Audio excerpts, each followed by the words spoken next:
इस्तेमाल करना है, कितनी कॉपियाँ, क्या क्या चीज़ें, फॉर्म साथ क्या लगने हैं, उसके लिए सबसे इम्पोर्टेंट लेक्चर के लिए मैंने सोचा कि सबसे इम्पोर्टेंट भाई हमें कौन सा मिलते हैं और किन वकील साहब को जो कि प्रोफेशनल वकील हैं, दूसरी पुश्त के वकील हैं, एक अजीम बाप के एक अजीम बेटे हैं, क्योंकि वो इस बार एसोसिएशन के अंदर और लड़कों की ट्रेनिंग के अंदर दिल से कंट्रीब्यूट करते हैं।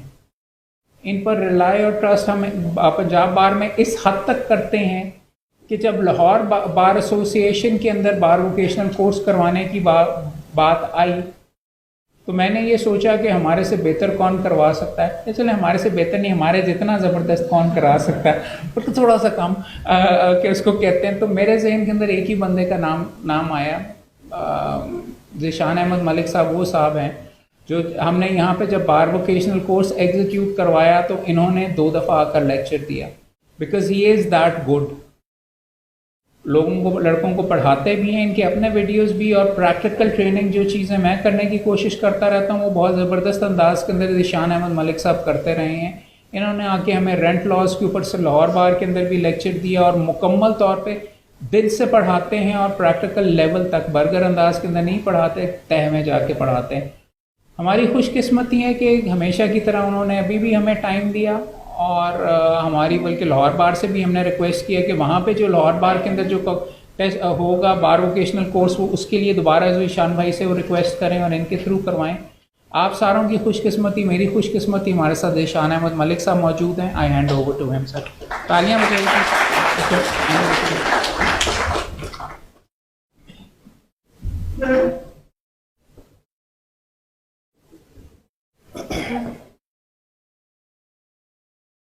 बिस्मिल्लाहिर्रहमानिर्रहीम। नाहमदुहु व नुसल्ली अला रसूल करीम, अम्मा बाद। अस्सलाम वालेकुम। क्या हाल चाल है? आप सबका खैरियत से हैं? ठीक है। पहले तो अहमद भाई, मैं आपका बहुत शुक्रगुजार हूँ कि एक दफ़ा आपने फिर मुझे यहाँ पर मदऊ किया। मुझे एक अहमद भाई की तरफ से इस्तेमाल की गई एक टर्म जो है वो बड़ी पसंद है।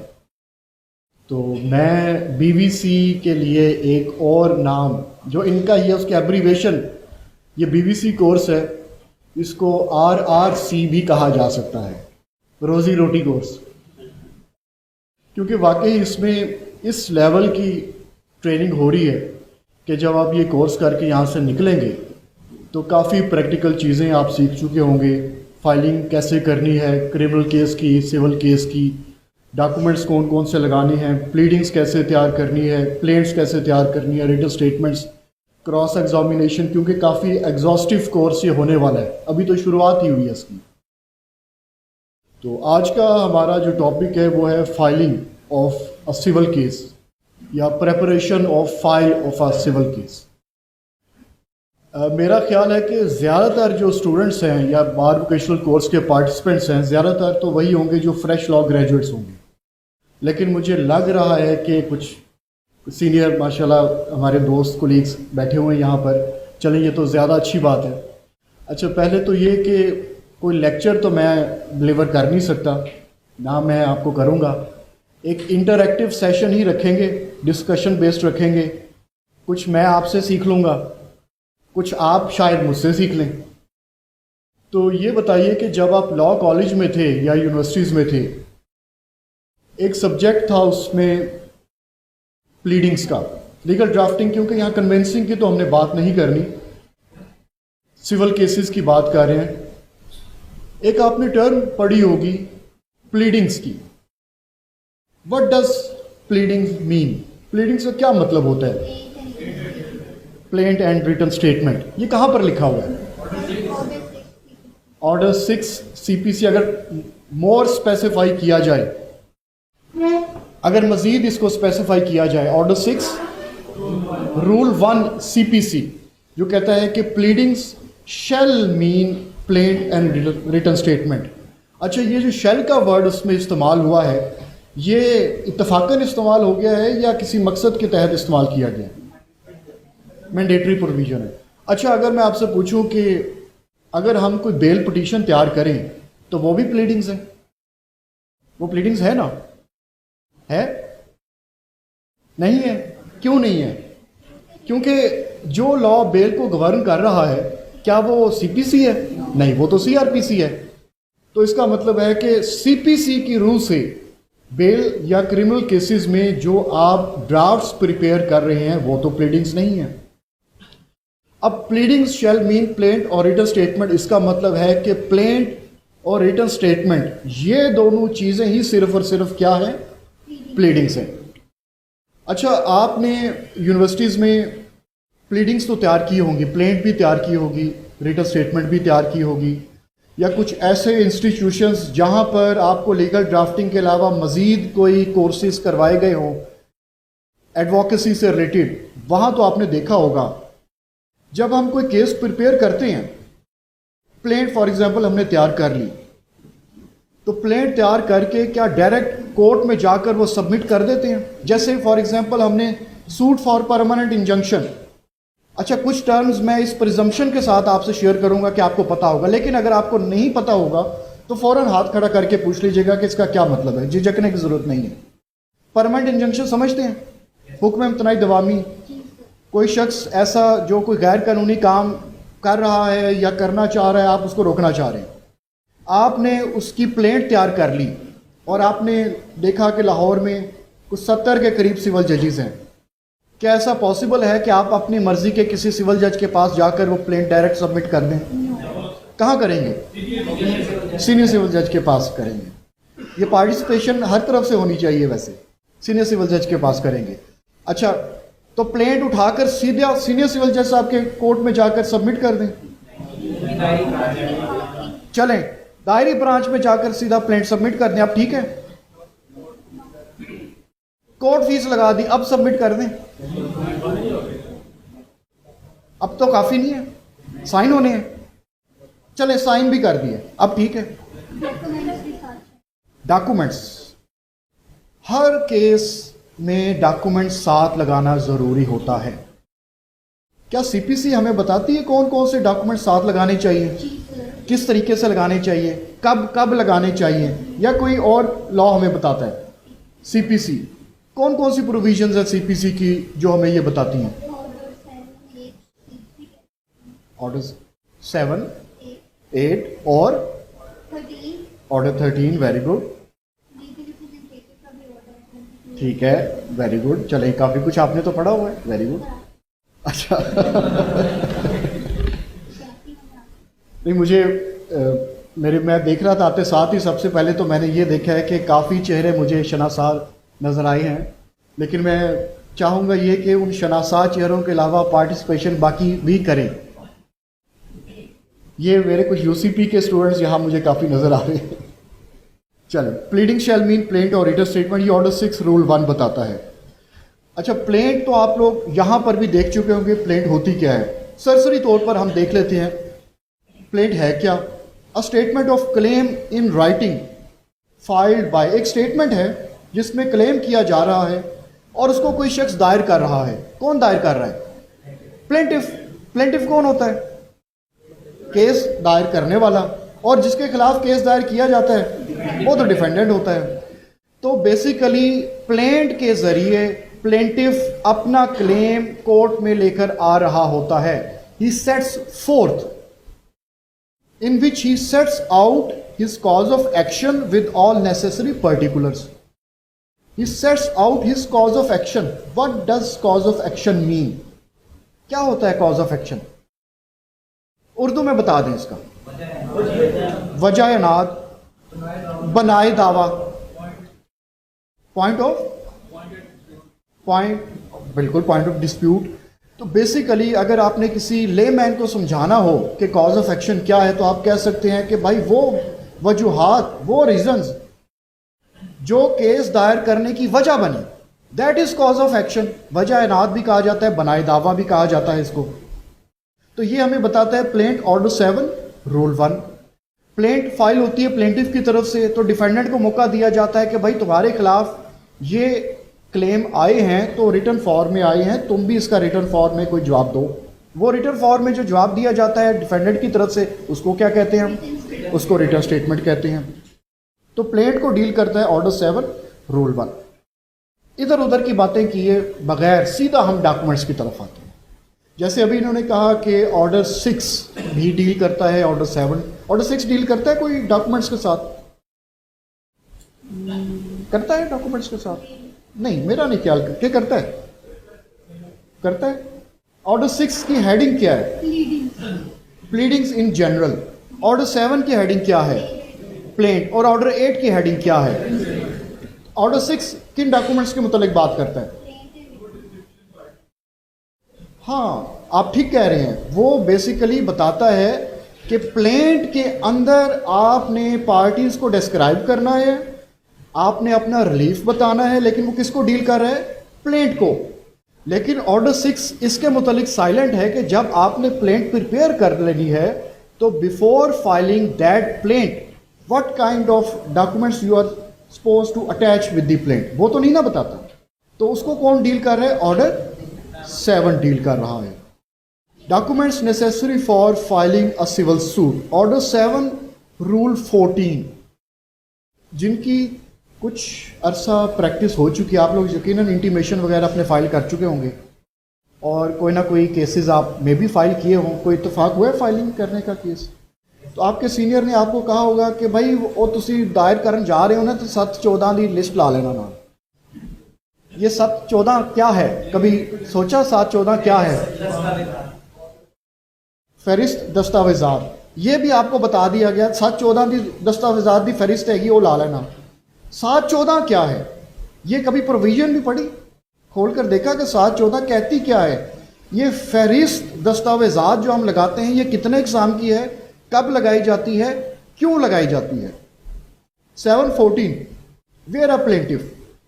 अच्छा, एक बात तो यहां से क्लियर हो रही है कि ये लिस्ट किसने लगानी है। पहली लाइन से क्लियर हो गई, ये किसने लगानी है? ये प्लेंटिफ ने लगानी है, क्योंकि प्लेंटिफ की बात हो रही है। Where a plaintiff sues upon a document. जब मुद्दई प्लेंटिफ किसी डॉक्यूमेंट की बुनियाद पर सू कर रहा है, यानी ये अच्छा डॉक्यूमेंट्स दो तरह के होते हैं, वो भी हम आगे देखेंगे। एक डॉक्यूमेंट सूड अपॉन होता है और एक और डॉक्यूमेंट होता है, वो भी आगे चलकर देखेंगे।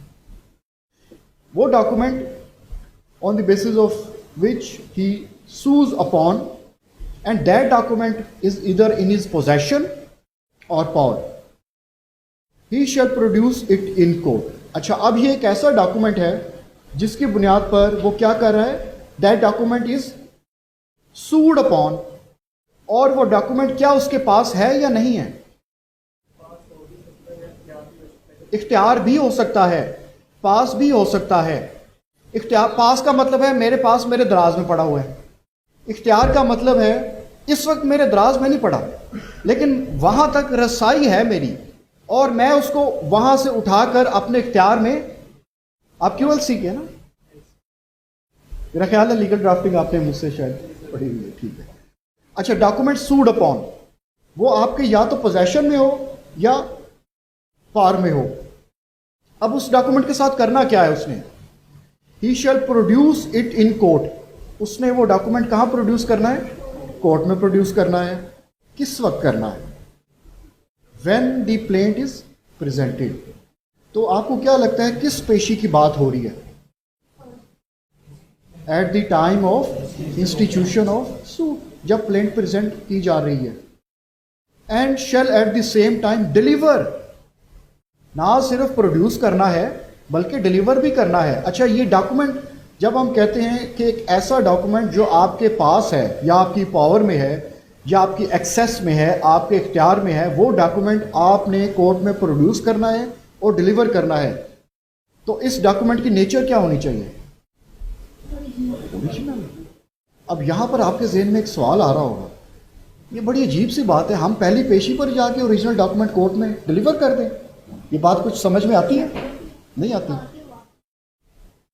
लेकिन लॉ कुछ और भी यहां पर प्रोवाइड कर रहा है। लॉ क्या कहता है? And shall eight the same time deliver the document, या तो डॉक्यूमेंट ही डिलीवर कर दिया जाए या फिर a copy thereof to be filed with the plaint. आप में से जिन्होंने भी नए दावे दायर किए हैं स्टे लेने के लिए, यकीनन किए होंगे, बड़े केसेस फाइल होते हैं सूट फॉर स्पेसिफिक परफॉर्मेंस। किस बेस पर फाइल किए जाते हैं? एग्रीमेंट टू सेल की। एग्रीमेंट टू सेल को उर्दू में क्या कहते हैं? इकरारनामा, मुआहिदा, मुआहिदा बै। पहली पेशी पर ओरिजिनल कोर्ट में प्रोड्यूस करते हैं? सही सही बताइएगा। नहीं करते। कभी जज साहिबान ने कहा हो कि 714 के तहत डॉक्यूमेंट प्रोड्यूस करें? कभी नहीं कहा। तो इसका मतलब है कि 714 की क्या हो रही है? फिर वायलेशन हो रही है। 714 के तहत ओरिजिनल डॉक्यूमेंट आपने at the time of filing of plaint produce करना है। ओरिजिनल आपने दिखाना है। और कुछ पूछना चाह रहे हैं? जी। और किस में लिखा हुआ? डिलीवर में। प्रोड्यूस में और नहीं लिखा हुआ। या बेशक स्टेच्यू पढ़ ले, मेरी तो स्लाइड्स है ना, वो मैंने अपने हिसाब से उसकी डायसेक्शन की हुई है। वो ये कहता है when the plaint is presented and shall at the same time deliver. और अभी तक तो नहीं आया। तो at the same time deliver क्या करेगा? When he shall produce. जरा थोड़ा दोबारा पीछे से आपके सवाल को क्लियर करने के लिए, डॉक्यूमेंट सूड अपॉन है, उसके पोजेशन या पावर में है, वो क्या करेगा? He shall produce it in court. Produce का क्या मतलब होता है? प्रोड्यूस का मतलब डिलीवर करना तो नहीं ना होता? नहीं होता। यानी जो आपने प्रोड्यूस करना है वो क्या करना है? कौन सा डॉक्यूमेंट? ओरिजिनल डॉक्यूमेंट प्रोड्यूस कर दिया। अब उसके बाद ये टाइम बता दिया नीचे, when the plaint is presented, कि जब प्लेंट प्रेजेंट की जाएगी ओरिजिनल आपने प्रोड्यूस कर दिया। और उसी वक्त and shall at the same time, अब उसी वक्त आपने डिलीवर करना है। क्या करना है? या डॉक्यूमेंट डिलीवर कर दें या फिर कॉपी डिलीवर कर दें। तो मैंने जोर डिलीवरी ऑफ ओरिजिनल डॉक्यूमेंट पर नहीं दिया, मैंने जोर दिया है प्रोडक्शन ऑफ ओरिजिनल डॉक्यूमेंट पर। हम original document at first time जब केस फाइल हो रहा होता है क्या उस वक्त प्रोड्यूस करते हैं? नहीं करते। लेकिन शेल मैंडेटरी प्रोविजन है कि प्रोड्यूस किया जाएगा। लेकिन और प्रोड्यूस करने के बाद जो उसकी कॉपी है वो आपने क्या करनी है? डिलीवर कर देनी है to be filed with the plaint. ये डॉक्यूमेंट की नेचर क्या थी? Document sued upon. अभी हम आगे जाकर दूसरे डॉक्यूमेंट को देखते हैं। ये बात होगी डॉक्यूमेंट सूड अपॉन की। अब दूसरे डॉक्यूमेंट की list of other documents where he relies. पीछे क्या था? सूड। अब क्या आया? Relies. Where he relies on any other documents. ये बीच में जो एक लाइन लिखी हुई है एक दफा छोड़ देते हैं हम, अगली लाइन स्किप करके अगली लाइन पर चले जाएं। Where he relies on any other documents as evidence in support of his claim. अब डॉक्यूमेंट सूड अपॉन था, आपने क्लेम लेकर आए, उस क्लेम को साबित करने के लिए आप कुछ डॉक्यूमेंट्स पर रिलाई कर रहे हैं। तो आपने उन रिलाइड अपॉन डॉक्यूमेंट्स के मुतालिक क्या करना है? ही शैल enter such documents to be added or annexed to the plate। वो तमाम डॉक्यूमेंट्स जिन पर आप रिलाई कर रहे हैं, जिनको आपने एविडेंस के दौरान अपना क्लेम साबित करने के लिए प्रोड्यूस करना है, वो आपने लिस्ट के साथ अटैच करना है। अब जो लाइन हमने स्किप की है उसको ज़रा दोबारा पढ़ लेते हैं। Where he relies on any other documents whether in his possession or part or not। अब कुछ फर्क आ गया इसमें। पहले डॉक्यूमेंट सूड अपॉन के मतलब क्या बात हुई थी? वो उसकी पोजेशन में हो या उसकी पावर में हो। अब डॉक्यूमेंट रिलाइड अपॉन के मतलब क्या बात हुई? उसकी जरूरी नहीं है, उसकी पोजेशन में भी हो सकता है, उसकी पावर में भी हो सकता है, और हो सकता है कि उसके पास उस वक्त मौजूद ना हो। मौजूद हो या मौजूद ना हो, डॉक्यूमेंट्स रिलाइड अपॉन के मुतालिक क्या करना है? उसने वो लिस्ट में मेंशन करना है। ये जो हम देखते हैं ना 714 की लिस्ट, वो इस प्रोविजन के तहत फाइल होती है। 714 की लिस्ट आपने फिल की होगी या देखी होगी, अभी तक शायद वही देखी होगी जो आपने ये बाहर छपी छपाई, या कुछ ऑफिस ऐसे हैं जिनमें आपके भी शायद ऑफिस में हो, टाइप शुदा लिस्टें खुद बनाई होती हैं। होना यही चाहिए कि ये जितनी भी लिस्ट्स प्रोवाइड की गई ना मार्केट में, आप वो लेने की बजाय कंप्यूटर में अपनी इंग्लिश में या जिस लैंग्वेज में भी तैयार करना चाहें वो खुद तैयार करें। अच्छा, आगे देखते हैं document sued upon and documents relied upon. अभी हमने देखा दो तरह के डॉक्यूमेंट्स। एक वो डॉक्यूमेंट जो सूड अपॉन है, or document sued upon at the time of filing of plaint, the plaintiff is supposed to produce that document and copy thereof shall be delivered. और document relied upon उसमें mention कर देना। और document relied upon ज़रूरी नहीं है कि उसकी पोजेशन में हो। क्या ज़रूरी है? नहीं ज़रूरी। उसकी पावर में भी हो सकता है, उसकी पोजेशन में भी हो सकता है, या नहीं भी हो सकता। अब एक है डॉक्यूमेंट सूड अपॉन, एक है डॉक्यूमेंट रिलाइड अपॉन। अब ये क्या बला है दोनों?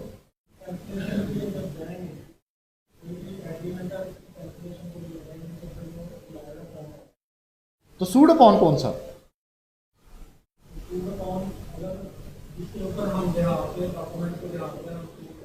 वो कौन सा डॉक्यूमेंट है?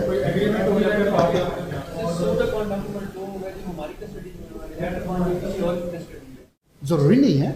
नहीं, ये 714 के तहत सूड अपॉन तो आपके पास था, लेकिन ज़रूरी नहीं है कि डॉक्यूमेंट रिलाइड अपॉन किसी और के पास ही हो। वो आपके पास भी हो सकता है, किसी और के पास भी हो सकता है। चाहे आपके पास हो, चाहे किसी और के पास हो। जब प्लेंट फाइल कर रहा है तो 714 की लिस्ट में उसने उन सारे डॉक्यूमेंट्स का जिक्र करना है। जी, कोई मिसाल दें। अच्छा चलें, कौन सा एग्रीमेंट, कोई स्पेसिफाई कर दें। आते साथ वैसे हमने उस दावे की शायद बात भी कर ली है। Agreement to sell, suit for specific performance. बताएं डॉक्यूमेंट सूड अपॉन कौन सा होगा? आप बायर हैं, एग्रीमेंट टू सेल ओरिजिनल किसके पास होता है? सेलर के पास। सेलर के पास होता है ना?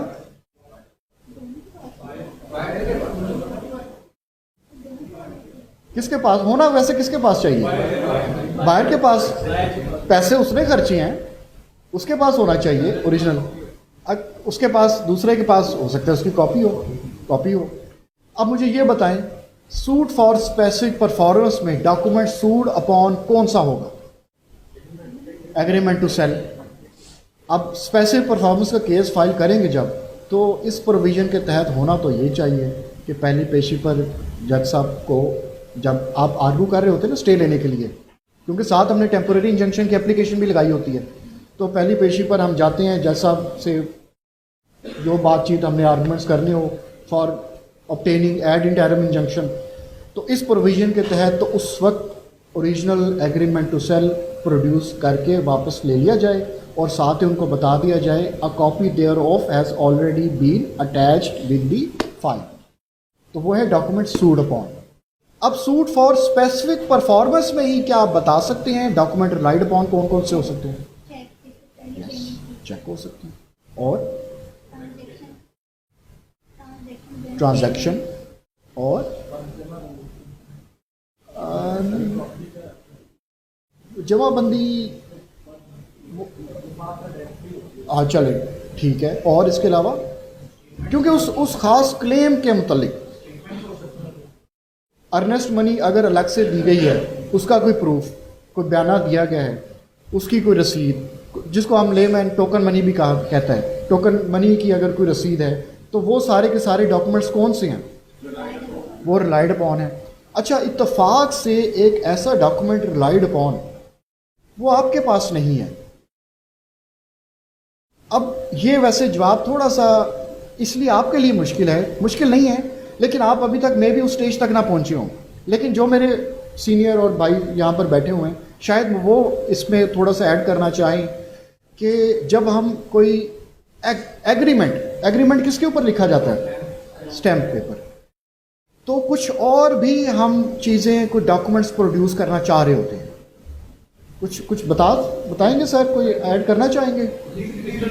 यस, जिस रजिस्टर पर, अब वो रजिस्टर आपके पास है, वो तो फिर उसके पास है, तो आप फिर डॉक्यूमेंट रिलाइड अपॉन में वो लिखेंगे कि अब वो आपकी पोजीशन में नहीं है, लेकिन डॉक्यूमेंट रिलाइड अपॉन है, क्योंकि उस रजिस्टर के ऊपर जो इंदराज हुआ है, उस इंदराज की वजह से वो स्टैम्प पेपर आपको इशू हुआ। अच्छा, आजकल वैसे सिचुएशन थोड़ी सी डिफरेंट हो चुकी हुई है। अब तो वैसे ही वो नेशनल, ये क्या, बैंक ऑफ पंजाब से वो जारी हो रहे होते हैं। तो document sued upon those documents on which a plaintiff bases his claim। Simple सी बात है, वो डॉक्यूमेंट जिसकी बेस पर अपना क्लेम वो बेस कर रहा है। सूट फॉर स्पेसिफिक परफॉर्मेंस में एग्रीमेंट टू सेल। फिर documents relied upon those documents on which he relies as evidence of his claim और डिफेंस। एक डॉक्यूमेंट है सूड अपॉन जिसकी बेस पर वो अपना क्लेम एस्टैब्लिश कर रहा है।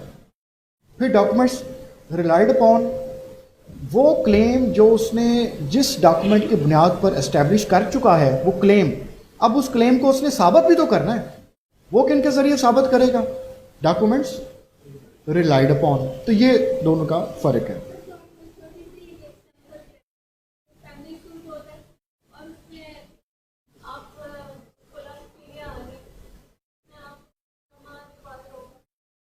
अच्छा, वैसे ये आप चाहते हैं तो मैं अभी भी कर सकता हूँ, ये वैसे इसका हिस्सा है। इसमें यहाँ पर ना एक क्वेश्चन ये भी राइज होता है कि सीपीसी किस हद तक एप्लीकेबल है, फिर ये भी हमें देखना पड़ेगा। और फैमिली कोड एक्ट खुद बताता है कि आपने डॉक्यूमेंट्स कौन कौन से लगाने हैं। ये हमारे आज की डिस्कशन का हिस्सा है, तो आप थोड़ा सा वेट कर लें, ये अभी क्लियर हो जाएगा। अब ऑर्डर 7 रूल 15, क्योंकि पीछे ऑर्डर 7 रूल 14 में बात हुई डॉक्यूमेंट सूड अपॉन आपकी पोजेशन में है, प्रोड्यूस करना है, कॉपी आपने डिलीवर कर देनी है। फिर डॉक्यूमेंट्स रिलाइड अपॉन आपकी पोजेशन में है, पावर में है, मेंशन कर देना है, पावर में नहीं है, मेंशन कर देना है। लेकिन साथ ही बता दिया कि भाई पावर में है तो मेंशन कर दिया, लेकिन आपके पास ही है वो डॉक्यूमेंट। और डॉक्यूमेंट रिलाइड अपॉन है, आपकी पावर में नहीं है, आपकी पोजेशन में नहीं है, तो फिर आपने क्या करना है? 7:15 इसके मुतालिक कुछ बताता है। Statement in case of documents not in plaintiff's possession और power, where any such document is not in the possession और power of the plaintiff, he shall if possible state in whose possession और power it is. या तो अगर तो उसके पास है फिर तो बात ही खत्म हो गई, लेकिन अगर उसके पास नहीं है तो फिर वो 7-14 रेड विद 15 रूल 15। अब हम 7-14 ही कहते हैं, वैसे होना तो ये चाहिए कि 7, 14 एंड 15 होना चाहिए उसको, क्योंकि आप उसमें लिख रहे होते हैं कि ये डॉक्यूमेंट मेरी पोजेशन में नहीं है लेकिन मैं इस पर रिलाई करता हूं और ये उसकी पोजेशन में है। जब आप बता रहे होते हैं ना उस लिस्ट में कि ये उसकी पोजेशन में है, तो इसका मतलब है कि आप 7-15 की कंप्लायंस कर रहे हैं। तो उन ये जो बाज़ार में अवेलेबल है उसके ऊपर सिर्फ और सिर्फ 7-14 ही लिखा होता है। तो ये 7-15 है कि अगर आपकी पावर में नहीं है, कस्टडी में नहीं है, पोजेशन में नहीं है, तो फिर आपने बता देना है कि उस शख्स की पोजेशन में है।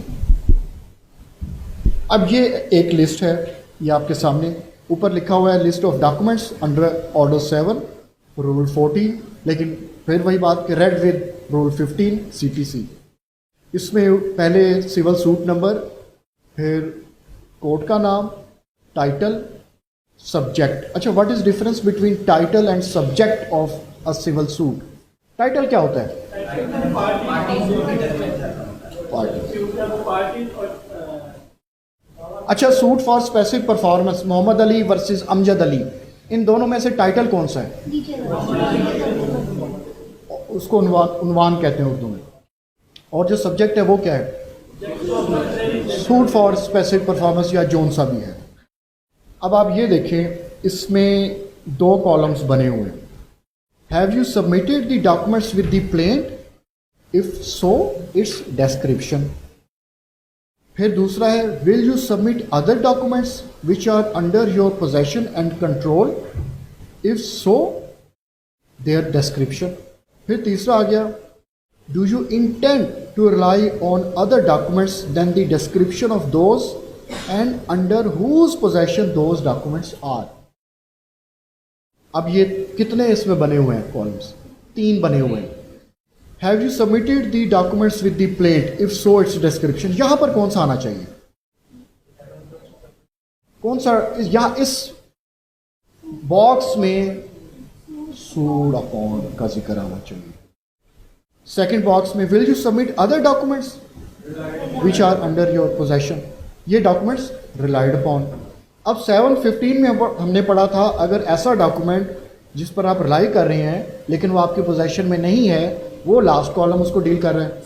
Do you intend to rely on other documents then the description of those and under whose possession those documents are. उनकी डिस्क्रिप्शन भी बतानी है, फॉर एग्जाम्पल डिस्क्रिप्शन के रजिस्टर, स्टैम्प वेंडर, स्टाम्प फरोश जिसको कहा जाता है, वो वाला रजिस्टर, और फिर आप उसका नाम बताएंगे कि वो कौन है, किधर बैठता है, उसकी सारी डिटेल यहाँ पर आ जाएगी। ये 3 इसमें होते हैं।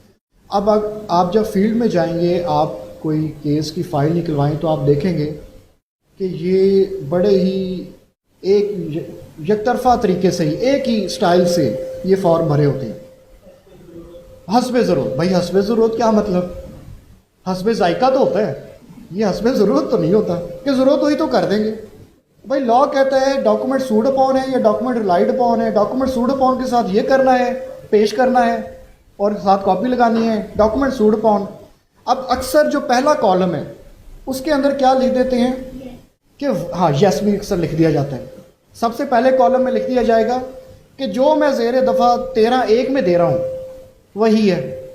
अब 13(1) is something else, order 13 rule 1, और फिर नीचे वाले दोनों में लिख देता वही जिस तरह इन्होंने कहा कि हस्बे ज़रूरत, as per plaint, as per requirement, after framing of issues, अब वक्त शहादत, हस्बुल हुक्म अदालत।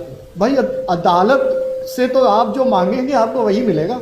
अब अदालत को क्या पता, आपका क्या अदालत को अल्हाम हो सकता है कि डॉक्यूमेंट रिलाइड अपॉन किसी के पास पड़ा हुआ है और वो आपको ज़रूरत है और अदालत हुक्म कर दे, तो आप हुक्म कर दे तो हम ले आएंगे, क्या ये पॉसिबल है? लेकिन आपने खुद देखा है ये लिखा होता है। हाँ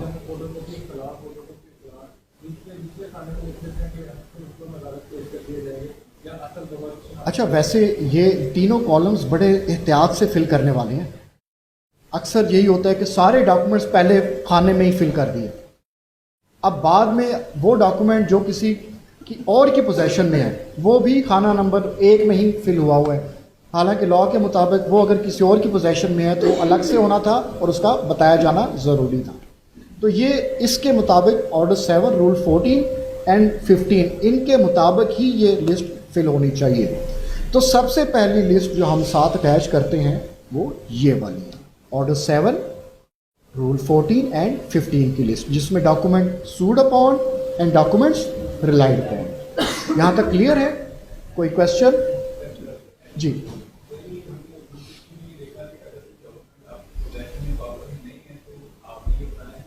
जी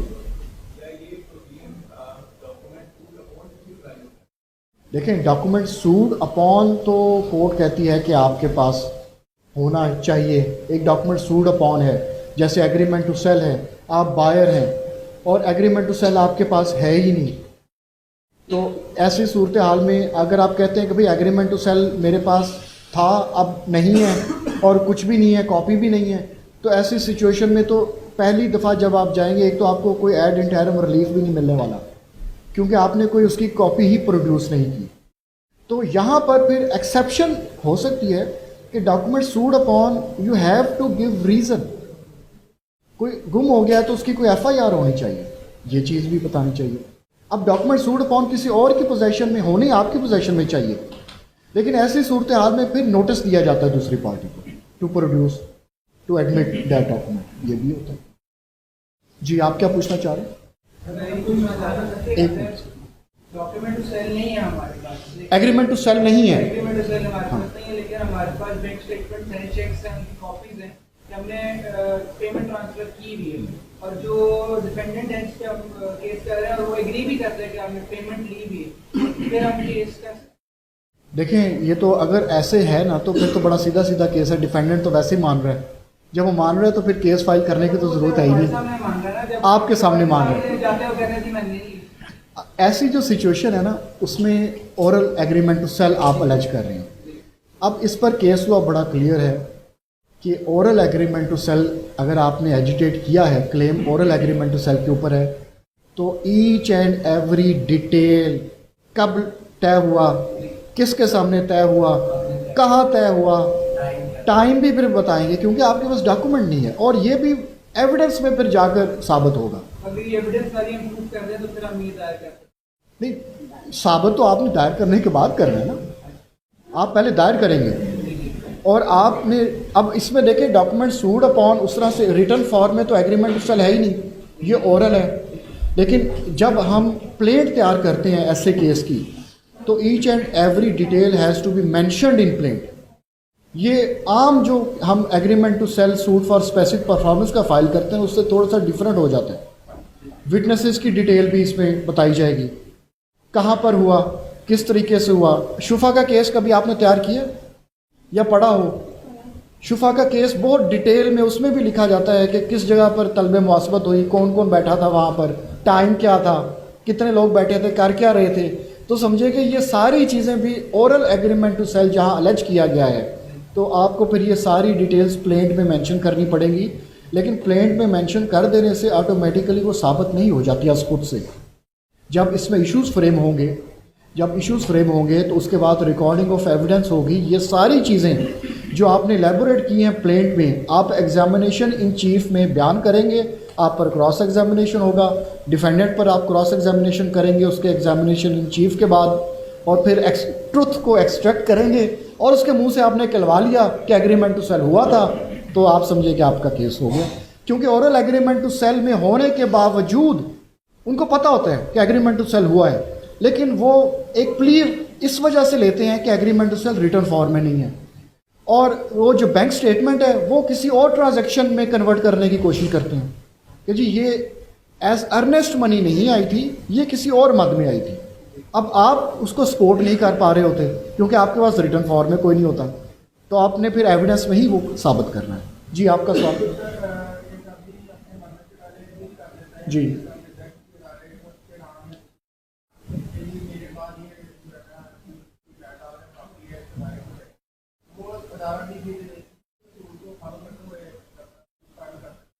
बिल्कुल, उसकी ट्रस्ट उसमें, लेकिन फिर यहाँ पर विल का लॉ है वो भी देखना पड़ेगा कि विल किस हद तक हो सकती है, विल कितनी होती है आपको आइडिया होगा?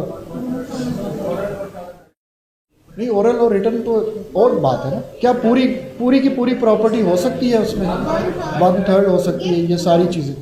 अगर वो महकमा या वो डिपार्टमेंट अपने आप को एंटाइटल्ड समझता है तो वो केस तो फाइल कर सकता है।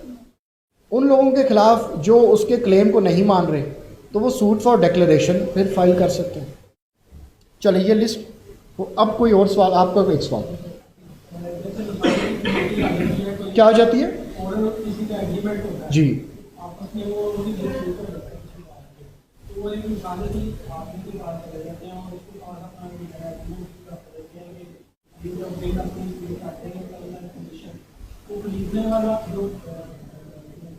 लिखने वाला वो अपनी तरफ की पोजीशन पूरी कर देगा, तो मिसाल की जो शख्स है वो भी आपको वो एग्रीमेंट नहीं दे रहा।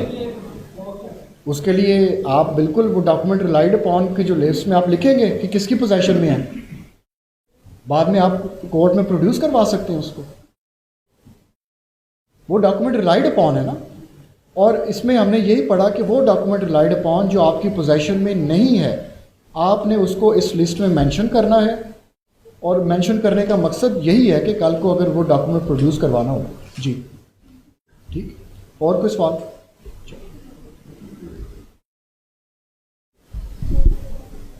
Order 7 rule 19 address to be filed with plaint. पहला डॉक्यूमेंट अभी जो हमने पढ़ा ऑर्डर 7 रूल 14 एंड 15 CPC, इसको फ़र्द इनसार जिस तरह फ़र्ज दस्तावेज़ात। Address to be filed with plaint, every plaint shall be accompanied by a proceedings giving an address at which service of notice, summons or other process may be made on the plaintiff. ये कौन file कर रहा है? Plaintiff file कर रहा है। इसको अक्सर उर्दू में कहा जाता है फ़र्द पता।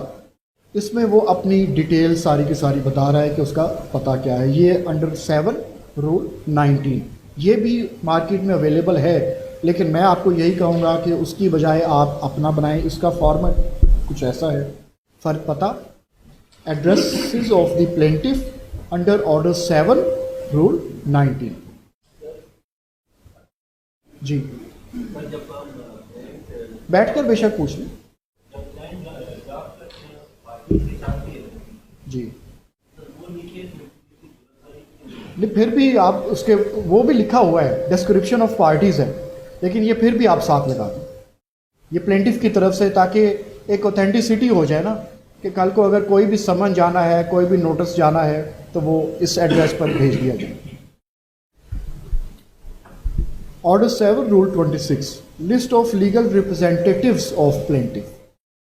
Plaintiff shall be accompanied by a statement who may be made party in the event of death of the plaintiff as his legal representatives. A plaintiff may at any time file in the court an amended list. अब एक शख्स जो case file कर रहा है,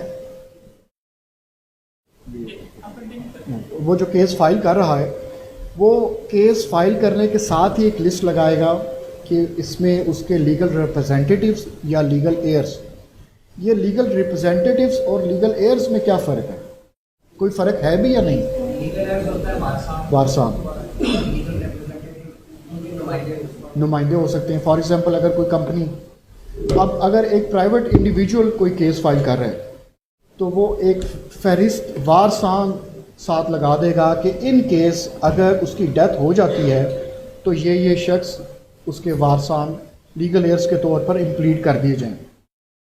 अच्छा, हो सकता है कि जब उसने केस फाइल किया तब उसकी एक बीवी और 3 बच्चे थे, 6 साल तक केस चलता रहा, अब उसकी 2 बीवियां और 6 बच्चे हो गए, तो वो एक अमेंडेड लिस्ट भी फाइल कर सकता है कि जब मैंने केस फाइल किया था मेरे वारसान कम थे, अब मेरे वारसान बढ़ गए हुए हैं और ये उनकी डिटेल्स हैं।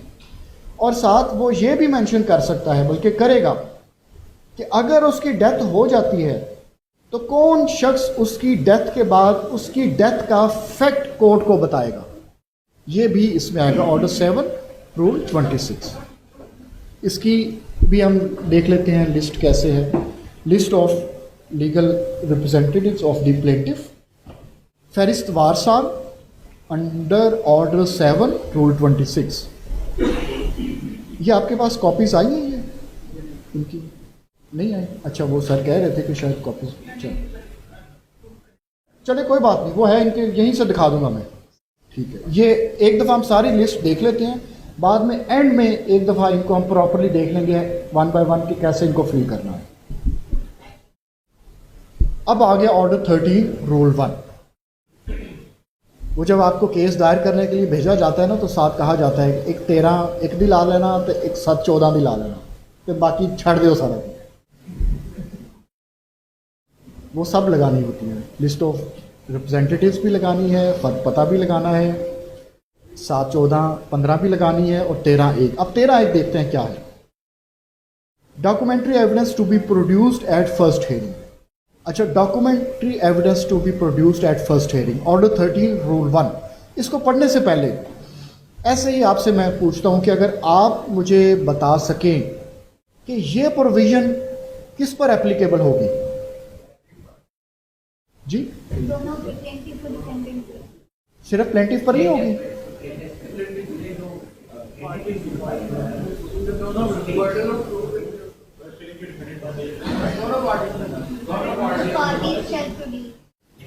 अच्छा, ये फर्स्ट हेयरिंग जो है कोट एंड कोट, ये भी मैटर ऑफ डिस्कशन है कि फर्स्ट हेयरिंग होती क्या है।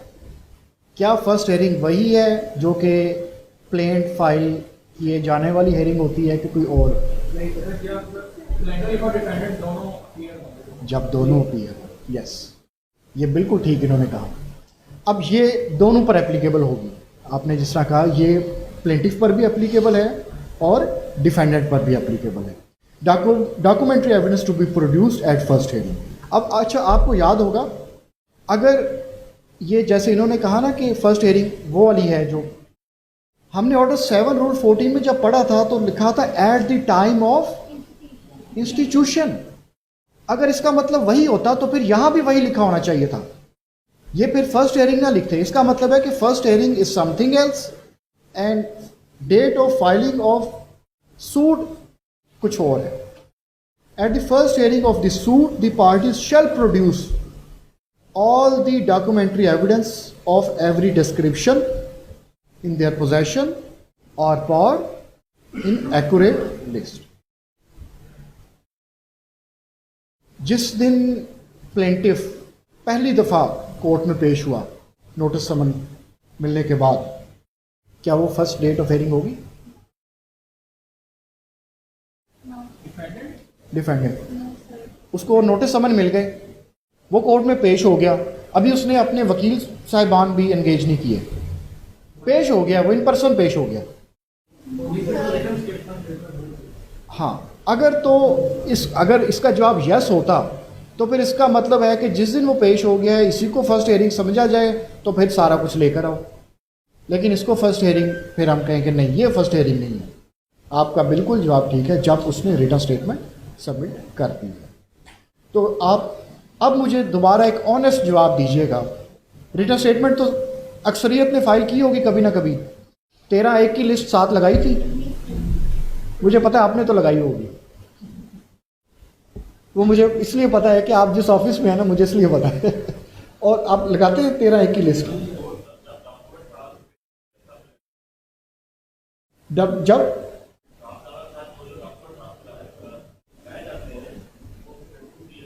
वो मेंशन किए जाते हैं, कभी ऐसी गलती तो नहीं की कि उस लिस्ट के बगैर आपने डॉक्यूमेंट साथ अटैच कर दिए हों?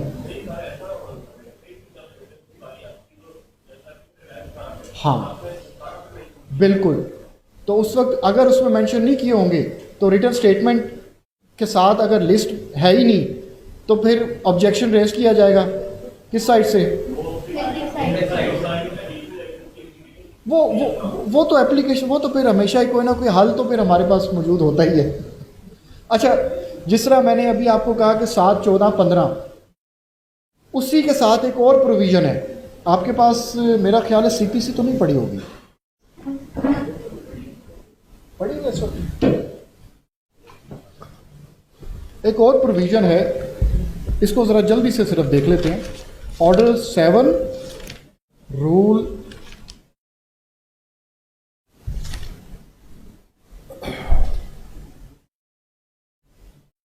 18 inadmissibility of document not produced when plaint filed। ये ऑर्डर 7 रूल 18 है। ये ज़रा मैं आपको एक दफ़ा बताना चाहूँगा। A document which ought to be produced in court by the plaintiff, ये ज़रा गौर से सुनिएगा, when the plaint is presented, ought to be entered in the list to be added or annexed to the plaint। कुछ miss कर गया है plaintiff, क्या miss कर गया है? पहले उसने he ought to have produced, उसने प्रोड्यूस करना था लेकिन प्रोड्यूस नहीं किया, लिस्ट में मेंशन करना था लेकिन मेंशन नहीं किया। And which is not produced और एंटर्ड अकॉर्डिंगली, अब उसने ये जो रिक्वायर्ड था वो नहीं किया तो उसे रोक दिया क्या है? he shall not without the leave of the court be received in evidence on his behalf at the hearing of the suit। तो फिर एक मसला तो पड़ गया ना, अगर उसने वो मेंशन नहीं किया, वो साथ नहीं लगाया, तो फिर आपको कोर्ट की इजाज़त ही लेनी पड़ेगी जी। इजाज़त तो फिर लेनी पड़ेगी। इजाज़त लिए बगैर आप as a matter of right आप कहें कि नहीं जी मैंने तो प्रोड्यूस करना ही करना है, तो आपने लिस्ट में मेंशन नहीं किया, फर्स्ट डेट ऑफ हेयरिंग पर प्रोड्यूस नहीं किया, तो अब फिर कोर्ट से परमिशन मिलेगी, ग्रांट होगी, तो फिर ही वो हो सकता है।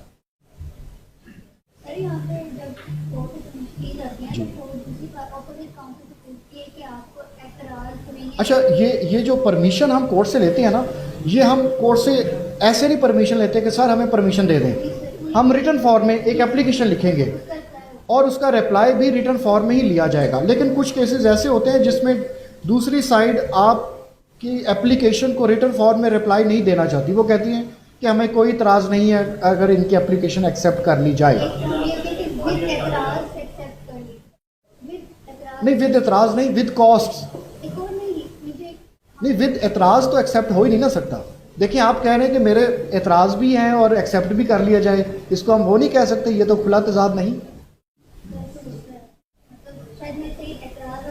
वो ये होता है कि जुर्माने के साथ उसको कबूल कर लिया जाए, या आप देख लीजिएगा कौन सा वर्ड है उसमें। हाँ, यही कहा जाता है, क्योंकि अगर आप ये कहें कि एतराज़ के साथ कर लिया जाए तो वो फिर ना एक तरह, हाँ अब मुझे नहीं पता कि आपके जहन में क्या है, लेकिन ये मैंने कई दफ़ा देखा है, अब क्योंकि रिकॉर्डिंग है कई चीज़ें, लेकिन फिर भी बताना भी ज़रूरी है ताकि आपको पता हो। कई दफ़ा ये होता है कि सरकारी महकमे की तरफ से जो आते हैं वो कहते हैं कि सर इसको कॉन्टेस्टिंग शो करके तो कर लें आपने जो भी करना है, यानी मेरी तरफ से कंसीडिंग स्टेटमेंट ना दिलवाई जाए, मैं इसको कंसीड नहीं कर रहा, आप ऑर्डर शीट में लिख दें कि मैंने इसको कॉन्टेस्ट किया है और बेशक इसको एक्सेप्ट कर लें, लेकिन एतराज़ कर, आप एक तरफ ये कहेंगे एतराज़ भी है और कबूल भी है, तो अगर कबूल कर रहे हैं तो एतराज़ नहीं हो सकता, अगर एतराज़ कर रहे हैं तो कबूल नहीं हो सकता। वो आप देख लीजिएगा एग्जैक्ट क्या वर्डिंग्स थी, मे बी वर्डिंग्स आगे पीछे हो रही हो थोड़ी सी। चलो इसकी लिस्ट देखते हैं। ये ऑर्डर 13 रूल 1 CPC की लिस्ट है। इसमें डिस्क्रिप्शन ऑफ डॉक्यूमेंट, डेट और सिग्नेचर ऑफ पार्टी और प्लीडर, ये इसमें सारे डॉक्यूमेंट्स जितने भी हैं वो सारे के सारे इस लिस्ट में मेंशन कर दिए जाते हैं। जी लिखते हैं इसको। अच्छा, अब बताएं कितनी हमने लिस्ट अभी देखी अभी तक। सबसे पहले ऑर्डर 7 रूल 14-15 की लिस्ट देख ली। 19 की कौन सी थी? फर्क पता। फिर उसके बाद लीगल रिप्रेजेंटेटिव, फिर 13A। अब कुछ और डॉक्यूमेंट्स भी होते हैं जो आपने साथ अपनी जब फाइल प्रिपेयर करनी होती है साथ लगाते हैं। वो कौन कौन से डॉक्यूमेंट्स हैं? अगर कोर्ट फीस रिक्वायर्ड है तो बेहतर तो यही है कि आप कोर्ट फीस लगा कर ही सबमिट कर दें। बाकी अगर आपको क्लाइंट की तरफ से अभी तक रिसीव नहीं हुई तो बाद में साथ लगा दें, लेकिन अगर नहीं लगाते फिर भी तो उसका प्यूनिटिव मेजर लिया जा सकता है। क्या चलें डिले कर दिया ना, जितना डिले हमेशा के लिए करते जाएंगे, कुछ खास एक हद होती है ना। जब डिले कोर्ट अब मजीद आपको टाइम नहीं दे रही तो कोर्ट फिर क्या करेगी? खारिज कर देगी। खारिज कर देगी अगर मैं कहूँ नहीं, अगर मैं कहूँ खारिज नहीं करेगी, रिटर्न भी नहीं करेगी। एक वर्ड आ तो रहा है, इंग्लिश में तो आ गया वैसे। खारिज तो फिर डिसमिस ही है, मैं तो वही कह रहा हूँ। नहीं, एक्स पार्टी भी नहीं जी। Plaint reject. अच्छा, रिजेक्शन ऑफ प्लेंट का मतलब डिसमिसल ऑफ सूट है? नहीं है कि है? What is difference between rejection of plaint and dismissal of suit?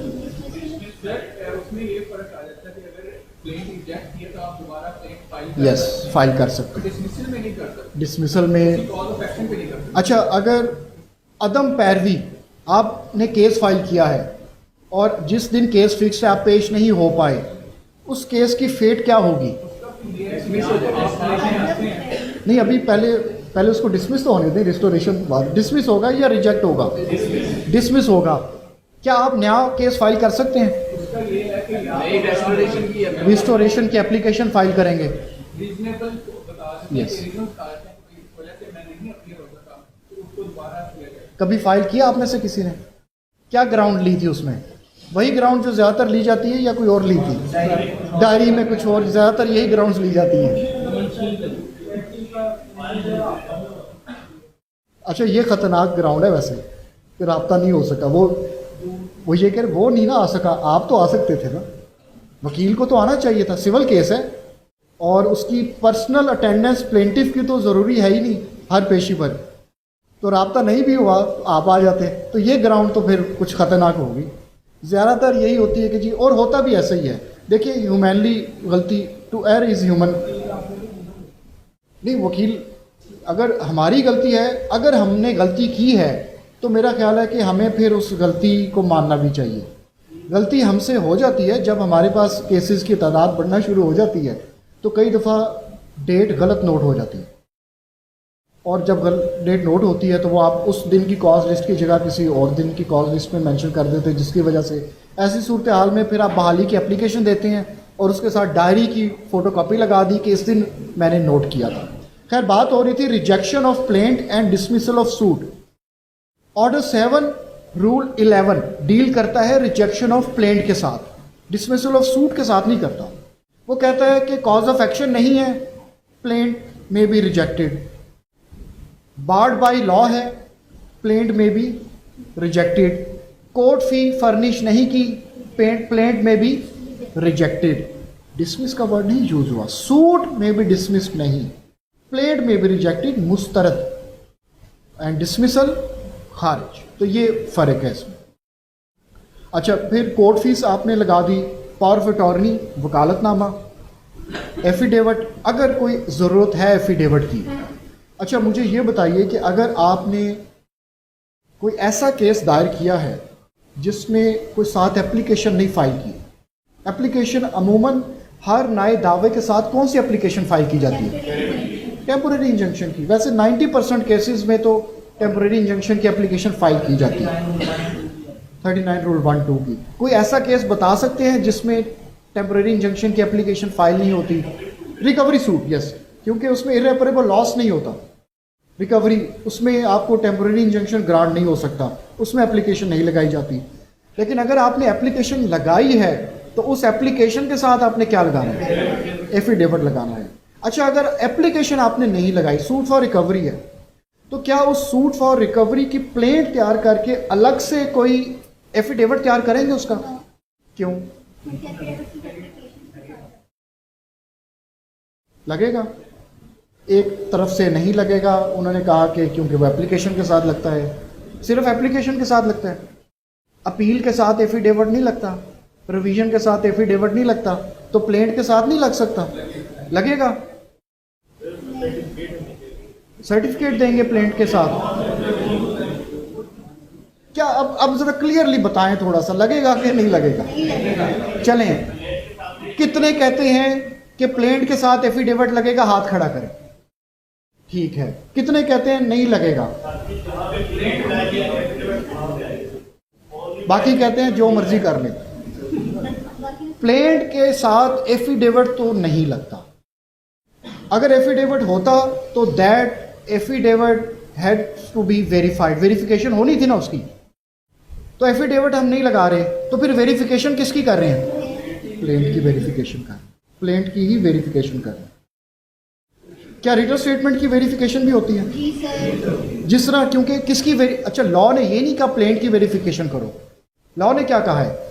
Pleadings की वेरिफिकेशन करो। तो प्लीडिंग्स शैल मीन प्लेंट और रिटर्न स्टेटमेंट, तो वेरिफिकेशन प्लेंट की भी होगी और वेरिफिकेशन रिटर्न स्टेटमेंट की भी होगी। लेकिन अगर आपने उसके साथ कोई भी एप्लीकेशन फाइल की है या ड्यूरिंग पेंडेंसी भी कोई एप्लीकेशन फाइल की है, मिसलेनियस एप्लीकेशन, या जैसे अभी हम डिस्कस कर रहे थे कि एक डॉक्यूमेंट आप पहले नहीं लगा सके, अब आपको प्रोड्यूस नहीं करने दिया जा रहा, आप प्रोडक्शन की एप्लीकेशन देना चाह रही हैं, तो उसकी सपोर्ट में भी एफिडेविट लगाएं आप।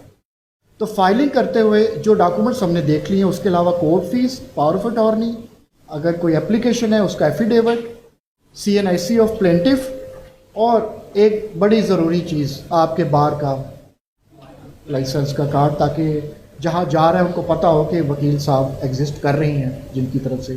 जी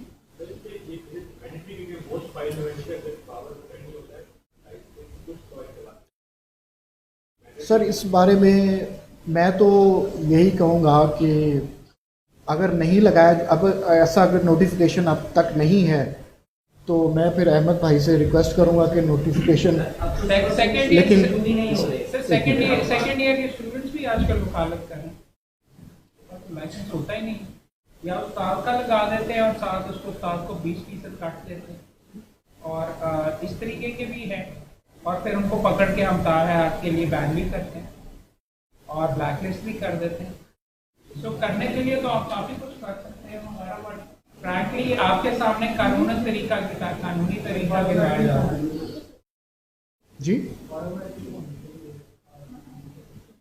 हाँ ठीक है, बायोमेट्रिक उसकी भी एफर्ट की जा सकती है, लेकिन जब तक बायोमेट्रिक होगा तब तक कुछ ना कुछ अल्टरनेट तो होना चाहिए ना। कराची में होता है, इस्लामाबाद में होता है, बायोमेट्रिक होगा।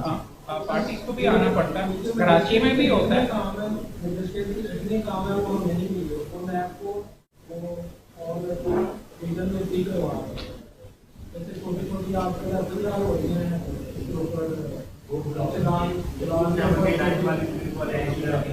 वो लीगली मिलके वो वो गाड़ियाँ ले रहे होते हैं, आप वकीलों के पास कर रहे हैं वो जो जंगल काम हो रहे थे नहीं तो पॉइंट आउट करो ना, उसके ऊपर तो हम आपके वकील खड़े हो सकते हैं, पारे करवाना। इशू तो ये है कि अगर ये मामला हैं आप पॉइंट आउट कर रहे हैं, ठीक है, point out specific, we will act on उसके लिए हम यहाँ पे बैठे हैं। बट चलो। आपको सर मैं जी एफिडेविट जी इन एप्लीकेशन के साथ देना मतलब उसकी क्या इम्पोर्टेंस है, क्या क्यों दी जाती है और क्लाइंट के साथ हम क्यों नहीं दे सकते, मतलब इनकी क्या। देखिए, प्लेंट जो है उसकी तो वेरिफिकेशन आपको सीपीसी ने ही बता दी है कि प्लीडिंग्स की वेरिफिकेशन होगी। अच्छा, एफिडेविट जो एप्लीकेशन है ना, दो तरह की हो सकती हैं। एक एप्लीकेशन वो है जिसमें आप कोई लॉ पॉइंट एजिटेट कर रहे हैं, और एक वो है जिस पर कोई फैक्ट एजिटेट कर रहे हैं। जहाँ पर भी आप कोई फैक्ट एजिटेट कर रहे हैं, आप बता रहे हैं कोर्ट को जी ये ऐसे नहीं है, ये फैक्ट ऐसे है और ऐसे होना चाहिए, तो वो फैक्ट हमेशा एफिडेविट के साथ सोर होकर सबमिट होना चाहिए, फैक्ट जो है। अच्छा, लॉ की जहाँ तक बात आए तो लॉ की जो अगर किसी पॉइंट लॉ पॉइंट के ऊपर एप्लीकेशन दे रहे हैं, मेरा वैसे ज़ाती ख्याल हो सकता है अहमद भाई भी यहाँ पर बैठे हुए ये भी इस डिस्कशन का हिस्सा अगर बने, कि मुझे लगता है कि जहाँ पर कोई लॉ पॉइंट के ऊपर एप्लीकेशन देनी है वहाँ पर एफिडेविट अगर ना भी सबमिट किया जाए तो चल सकता है। क्या ख्याल है सर इसमें? सॉर्ट ऑफ डिसएग्री इस वजह से कि ऑलमोस्ट एवरी लॉ एप्लीकेशन आप लिमिटेशन एजिटेट करें, हर वो तो मिक्स क्वेश्चन ऑफ लॉ और फैक्ट होता है। 711 की अगर आप एप्लीकेशन दे भी रहे हैं तो it is based on certain things as well which need to be asserted. वकील अपने दस्तखतों के साथ तो नहीं करेगा, थोड़ा बहुत कंटेंट आ जाता है एफिडेविट का। मेरे ख्याल में तो सारों के ऊपर साथ ही लगेगा एप्लीकेशंस में। भाई से मैं वैसे ये पूछना चाह रहा था, ये शॉर्ट एफिडेविट और लॉन्ग एफिडेविट क्या होता है और कहाँ पे लगता है और कहाँ पे नहीं लगता? हाँ, ये शॉर्ट एफिडेविट ये होता है कि आप एक तो आप जैसे कोई एप्लीकेशन सारी तैयार कर रहे हैं, उस सारी की सारी एप्लीकेशन के कंटेंट्स जो हैं वो आपने एफिडेविट की फॉर्म में सारे ही प्रोड्यूस कर दिए। यानी आपने वो जो लिखते हैं ना रेस्पेक्टफुल इश्यू 1 से लेकर आपने प्रेयर से ऊपर तक सारे उठाए वहाँ से और एक अलग फाइल में उसको एफिडेविट की हेडिंग दे दी, ये पूरा लॉन्ग एफिडेविट है। शॉर्ट एफिडेविट ये है कि आपने वो जो ऊपर लिखा हुआ था रिस्पेक्टफुल इश्यूज से लेकर प्रेयर से ऊपर तक, उस वो जो सारा मटेरियल था ना, उसकी जगह आपने सिर्फ ये लिख दिया कि contents of accompanied application are correct and true according to my knowledge and belief and nothing has been misstated और विद हेल्ड देयरिन, ये बीच में लिख देते हैं। अच्छा, अब हाई कोर्ट में जब आप फाइलिंग करते हैं तो रिट पटिशन का एफिडेविट कभी आपने तैयार किया? कौन सा? वो आप शॉर्ट एफिडेविट। बेल पटिशन का कौन सा एफिडेविट आप तैयार करते हैं? वो शॉर्ट एफिडेविट तैयार किया कभी आपने? कॉन्टेम्प्ट का लॉन्ग एफिडेविट, ज़्यादातर तो लॉन्ग एफिडेविट ही होते हैं। ये रिट का आपका क्या ख्याल है इसमें? शॉर्ट एफिडेविट कहाँ कहाँ फाइल हो रही है? इसलिए इस एप्लीकेशंस के साथ अगर आप कंटेंट्स वगैरह कर रहे हैं उसमें, लेकिन आप फिर ये भी लिख देते हैं कि रिट का भी कंटेंट्स इंटीग्रल पढ़ा जाए इसका। If you for example gone ahead and filed one affidavit asserting your main fact main petition के साथ, फिर मिसलेनियस एप्लीकेशन में वो बार बार दोहराने की नहीं जरूरत कि आप 5-5 सफ़ों का फिर से एफिडेविट लगाते हैं।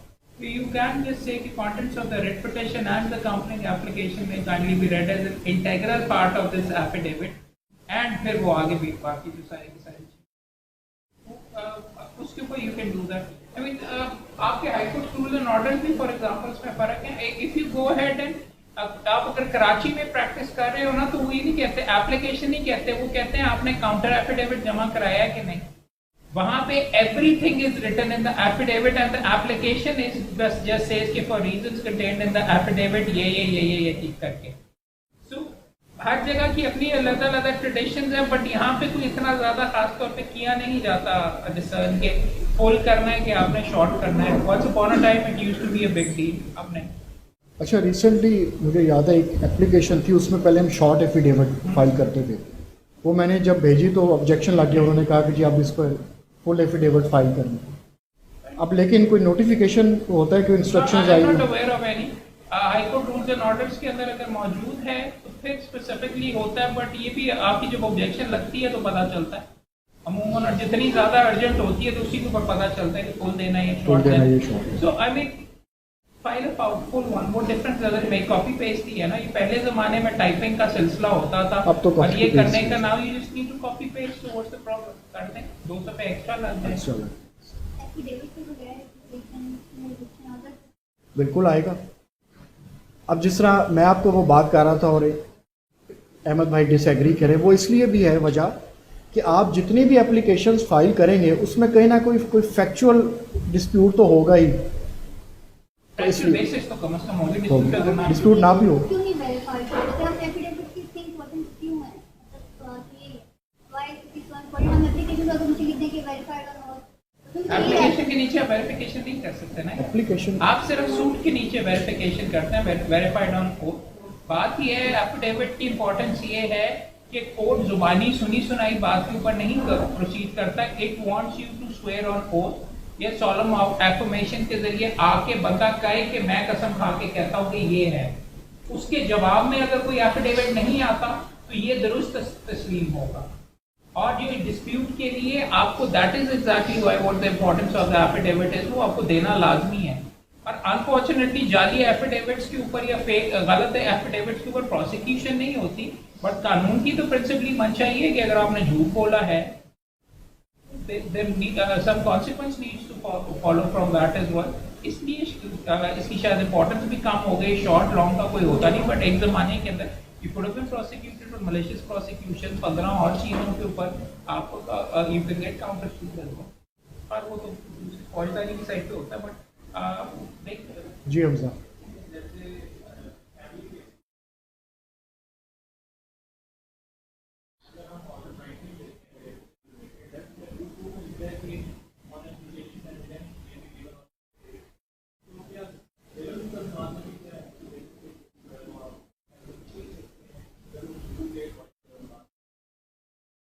अगर अलाउ करते हैं ये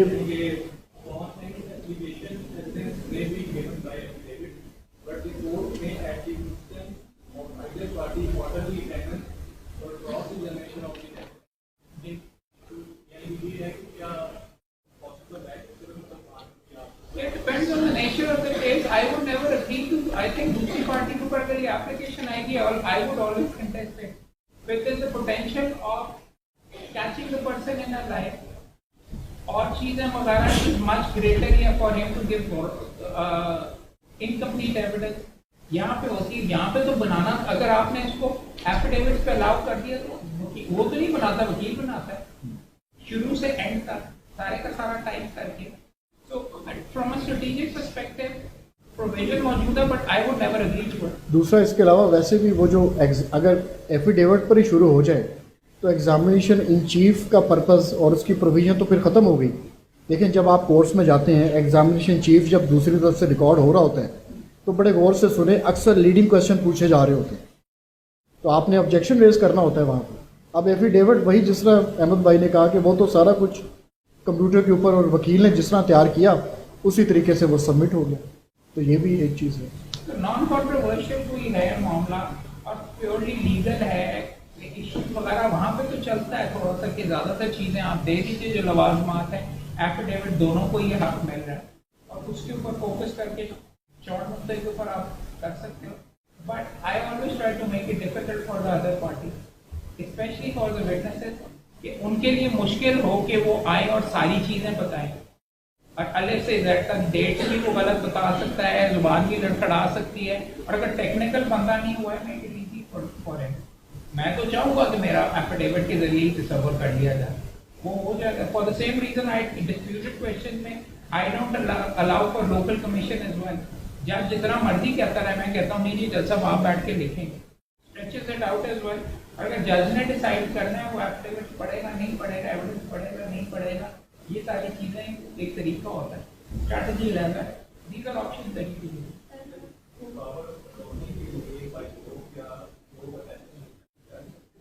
ये जो ये वाला है कागज नहीं, इसमें इस पे तो मुझे सर क्वेश्चन है पर डॉक्यूमेंट जो हम प्रोड्यूस करते हैं, जो एविडेंस में देते हैं आगे, और 13 या 7-14 के लिस्ट है, कुछ एग्जिबिट होते हैं कुछ मार्क होते हैं। तो एग्जिबिट कौन से होते हैं, मार्क कौन से होते हैं, एग्जिबिट और मार्क का डिफरेंस क्या है?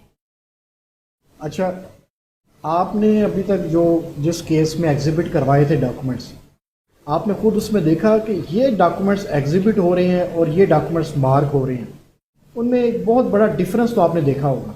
वो क्या डिफरेंस देखा आपने? कॉपी होते हैं जो मार्क होते हैं, वो एग्जिबिट होते हैं। वो जो एग्जिबिट हो रहे हैं वो कौन से डॉक्यूमेंट्स हैं? कॉपीज़ हैं या ओरिजिनल हैं? हमने सारे डॉक्यूमेंट्स ओरिजिनल दिए थे, उनमें से कुछ मार्क हुए थे, कुछ मार्क हुए थे, और कुछ exhibit. It's a particular family case. तो अब ओरिजिनल डॉक्यूमेंट्स तो एग्जिबिट ही होने चाहिए। वो ये लिख के कि ओरिजिनल देख के वापस करते, वे स्टेटमेंट लिखते हैं ओरिजिनल देख के। अच्छा, ये उन्होंने लिखा कि ओरिजिनल देखकर वापस कर दिए हैं, ठीक। ओरिजिनल वैसे तो ऐसे होता है कि जब आप एविडेंस रिकॉर्ड करवा रहे होते हैं, आपने ओरिजिनल डॉक्यूमेंट्स कोर्ट में सबमिट करने होते हैं। एग्जामिनेशन चीफ में बोल कर कि मेरा फ़लाने के साथ इकरारनामा मुआहिदा तय हुआ, उसकी असल मैं पेश करता हूँ, बजाय इसके कि उस वक्त आप कोई डॉक्यूमेंट ना दें और एंड पर अपनी स्टेटमेंट में बतौर वकील आप कहें जी मैं ये डॉक्यूमेंट पेश कर रहा हूँ। नहीं, आप उस वक्त करवाएं। वो ओरिजिनल जब सबमिट हो जाएगा, आपका जब आगे केस चल रहा होगा या डिसाइड हो जाए, आप एक एप्लीकेशन फाइल करेंगे फॉर रिटर्न ऑफ डॉक्यूमेंट्स। उसका तरीका ये होता है कि आप उसकी मुसद्दका नकल निकलवाएं, एप्लीकेशन के साथ अटैच करें, वो जो मुसद्दका नकल है वो वहाँ लग जाएगी और ओरिजिनल आपको मिल जाएगा। तो बेसिकली हो ये रहा है कि आप जो कोर्ट में डॉक्यूमेंट्स सबमिट कर रहे हैं वो क्योंकि कॉपी ही सबमिट कर रहे हैं, तो वो ओरिजिनल तो ना हुए, वो हुई कॉपी, तो फिर उसने तो मार्क ही होना था। अब वो ओरिजिनल अगर आप वापस ना लेते, ओरिजिनल ही वहाँ पर प्रोड्यूस करते, तो उनके साथ एग्जिबिट लग जाना था। तो जिन डॉक्यूमेंट में एग्जिबिट लगा होता है वो ओरिजिनल प्रोड्यूस, जो आप ओरिजिनल प्रोड्यूस करते हैं उनके साथ एग्जिबिट लगता है। बेशक हम बाद में एप्लीकेशन देकर आप बाद में एप्लीकेशन देकर उनको वापस ले सकते हैं। भाई से थोड़ा सा बीच में इसमें जी, जी, जी। डिसएग्री करूंगा। एग्जिबिट और मार्क की सिग्निफिकेंस बेसिकली ये है कि मार्क वो है जिसकी एडमिसिबिलिटी अभी डिसाइड होनी है। एग्जिबिट वो डॉक्यूमेंट है जो कि एज पर जो एडमिटेड बेसिकली कंसिडर किया जाएगा कि एडमिशन जिसकी एडमिशन हो गई है, और वो साबित प्रॉपर्ली कब होगा, किस तरीके से होगा, ओरिजिनल रिकॉर्ड पे आ गया है, एग्जिबिट नंबर उसको लग गया है, वो प्रूफ होता है या नहीं होता, वो अलग चीज़ है विटनेसेस वगैरह के जरिए। मार्क वो है कि जिसकी एडमिसिबिलिटी के ऊपर कोई ऑब्जेक्शन लगी है और वो अभी down the line rather than अभी डिसाइड करने के लिए कि ये एग्जिबिट होना है कि नहीं, eight the time of final argument mark कर लिया जाता है जिसको करेंगे। अगर वो मार्क है तो वो नहीं देखा जाएगा, बट कई जजमेंट्स ऐसी भी मौजूद हैं कि रिकॉर्ड के ऊपर देख लिया जाएगा। डिसएग्रीमेंट मेरा शायद थोड़ा सा इस चीज़ के ऊपर है कि ऐसे भी अमूमन माय एक्सपेक्टेशन है इसके फोटोकॉपी को तो वो मार्क भी नहीं करेंगे। They will say it's not an admissible document पर से, और उसको मार्क भी कोर्ट्स नहीं करते, आपने अगर साथ भी लगाए हो। देर इसमें है डिफरेंट जजेस की फर्क अप्रोचेस वगैरह हैं, बट मार्क का document until it becomes an exhibit will not be looked at in the argument. लेकिन ये इनका पॉइंट जो है ना वो ये है कि ओरिजिनल दिखाकर वापस ले लिए और वो एग्जिबिट नंबर ही रहेगा यार, बीच में ओरिजिनल डॉक्यूमेंट्स वापस आ नहीं, गए, original- उसकी फोटोकॉपी को आप बीच में करते हैं। नहीं, ये और है, ये और इनका पॉइंट ये था कि ओरिजिनल वहाँ पर दिखाए, ओरिजिनल एग्जिबिट करवाए ही नहीं, उसकी कॉपी एग्जिबिट करवाई, ओरिजिनल दिखाई, यही आपका पॉइंट है। वो you have to exhibit it, otherwise ये कांट। आपको रिकॉर्ड के ऊपर उस डॉक्यूमेंट को एग्जिबिट लगवाना पड़ेगा and then you can replace it with a photocopy जिसके ऊपर एग्जिबिट लिख लिया जाएगा और एक एक्चुअल ऑर्डर पास होगा कि ये आइडेंटिकल उसकी कॉपी रिकॉर्ड के ऊपर आ गई है, ओरिजिनल आपको फॉर वेरियस रीजन वापस कर दी गई। जो इस डिस्कशन से मैंने लिंक किया हुआ ये कि जो डॉक्यूमेंट एग्जिबिट होगा मतलब वही फाइल में आएगा, वो डॉक्यूमेंट जो एग्जिबिट कोई जज देखेगा, कोई जज देखेगा, मार पर डॉक्यूमेंट की ऐसी कोई वैल्यू नहीं है अनलेस जज उसके ऊपर ऑर्डर पास करेंगे कि ये एग्जिबिट नंबर लगेगा। लेकिन इस पे आपको लगता नहीं कि दोनों तरफ पर ओपिनियंस चल रहे हैं? जजमेंट्स मौजूद है but lack of clarity, I am just giving you my interpretation of law जो कि जजमेंट्स के ऊपर हैं। आई थिंक कोर्ट्स भी इस नुक्ते के ऊपर कंफ्यूज काफ़ी जगह पे रही हैं और इसलिए डिपेंडिंग ऑन द सिविल जज और उसके नंबर बीच में कितने आए थे, उसके अंदर इम्तिहान के अंदर कितनी उनकी की हुई थी, बड़े बड़े हमने यहाँ पे देखें फोटोकॉपियाँ भी हमने एग्जिबिट करवाई हुई हैं और हो जाती हैं और पता ही नहीं होता, दूसरी पार्टी को भी नहीं पता होता। और इंतहा तो ये होती है, आई मीन वो डॉक्यूमेंट प्रोड्यूस किए बगैर ही फोटोकॉपी जो साथ लगी हुई है उसी के ऊपर सारा चलता रहता है। डॉक्यूमेंट्स बाद में वकील साहब अपने एविडेंस के अंदर सारे जमा करा देते हैं। सुप्रीम कोर्ट ने इसको स्ट्राइक डाउन किया हुआ, सुप्रीम कोर्ट ने कहा वकील साहब नहीं कर सकते। सो वो जो अपनी स्टेटमेंट में जो रिकॉर्ड करवाते हैं, you can't a disputed document, public document आप कर सकते हैं, वकील can has no business in exhibiting documents at all. और उसको सुप्रीम कोर्ट में गाजी फैज ईसा साहब की भी जजमेंट है और भी मल्टीपल जजमेंट्स है, इस नुक्ते पे नहीं कर सकते। इसीलिए मैंने आपको कहा कि जब एग्जामिनेशन चीफ हो रहा हो, सारे डॉक्यूमेंट्स उसके प्लेंटिफ के जो उसके हो सकते हों उसके दरमियान में ही एग्जामिनेशन चीफ के दौरान ही उनको एग्जिबिट करवाना है। चलो कितना हमारे पास टाइम है? ठीक। अच्छा, इंडेक्स बनाना ज़रूरी नहीं है, लेकिन आप कोर्ट की आसानी के लिए एक इंडेक्स भी बना सकते हैं जिसमें आप बता दें कि ये प्लेंट फलाने से लेकर फलाने पेज तक है और ऑर्डर 7 रूल 14 15 की लिस्ट फलाने पेज पर है। ये आसानी के लिए है ताकि जब आप बता रहे हो उनको कि फ़लाना डॉक्यूमेंट आप पेज नंबर एक बताएं और फौरी तौर पर वो उसको देख लें। अच्छा, अब हम चलते हैं ऑर्डर 9A एक ऐड हुआ था, वो पढ़ा हुआ है आपने? किससे रिलेटेड था? केस मैनेजमेंट से। और इसके भी हमने कुछ फॉर्म्स सबमिट करने होते हैं, ये भी मिल जाते हैं, वो फिल करने हैं। अच्छा, वैसे मैं तो यही समझता हूँ कि ये जिन्होंने फिल करने के लिए कहा है शायद उन्होंने भी नहीं कुछ बताया इस बारे में, और जो फिल करवा रहे हैं उनको भी नहीं पता कि किस तरीके से इसको फिल करना है, क्योंकि इसमें कुछ ऐसे पॉइंट्स हैं जो अभी तक बड़ा कन्फ्यूजन सा क्रिएट कर रहे हैं। इसको हम देख लेते हैं। ये है order 14, form number 14, order 9A, case management and statement of plaintiffs. ये ऊपर कोर्ट का नाम आ गया, सूट नंबर, थोड़ा एनलार्ज करने की ज़रूरत तो नहीं है? नहीं, यहाँ हो रहा है, ठीक है, ये हो गया जी, हो गया।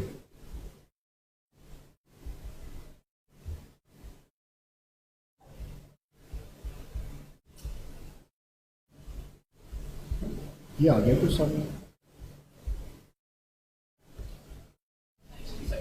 जी, ठीक हो। Pursuant to Order 9A, the parties through their advocates submit case management statement under the order.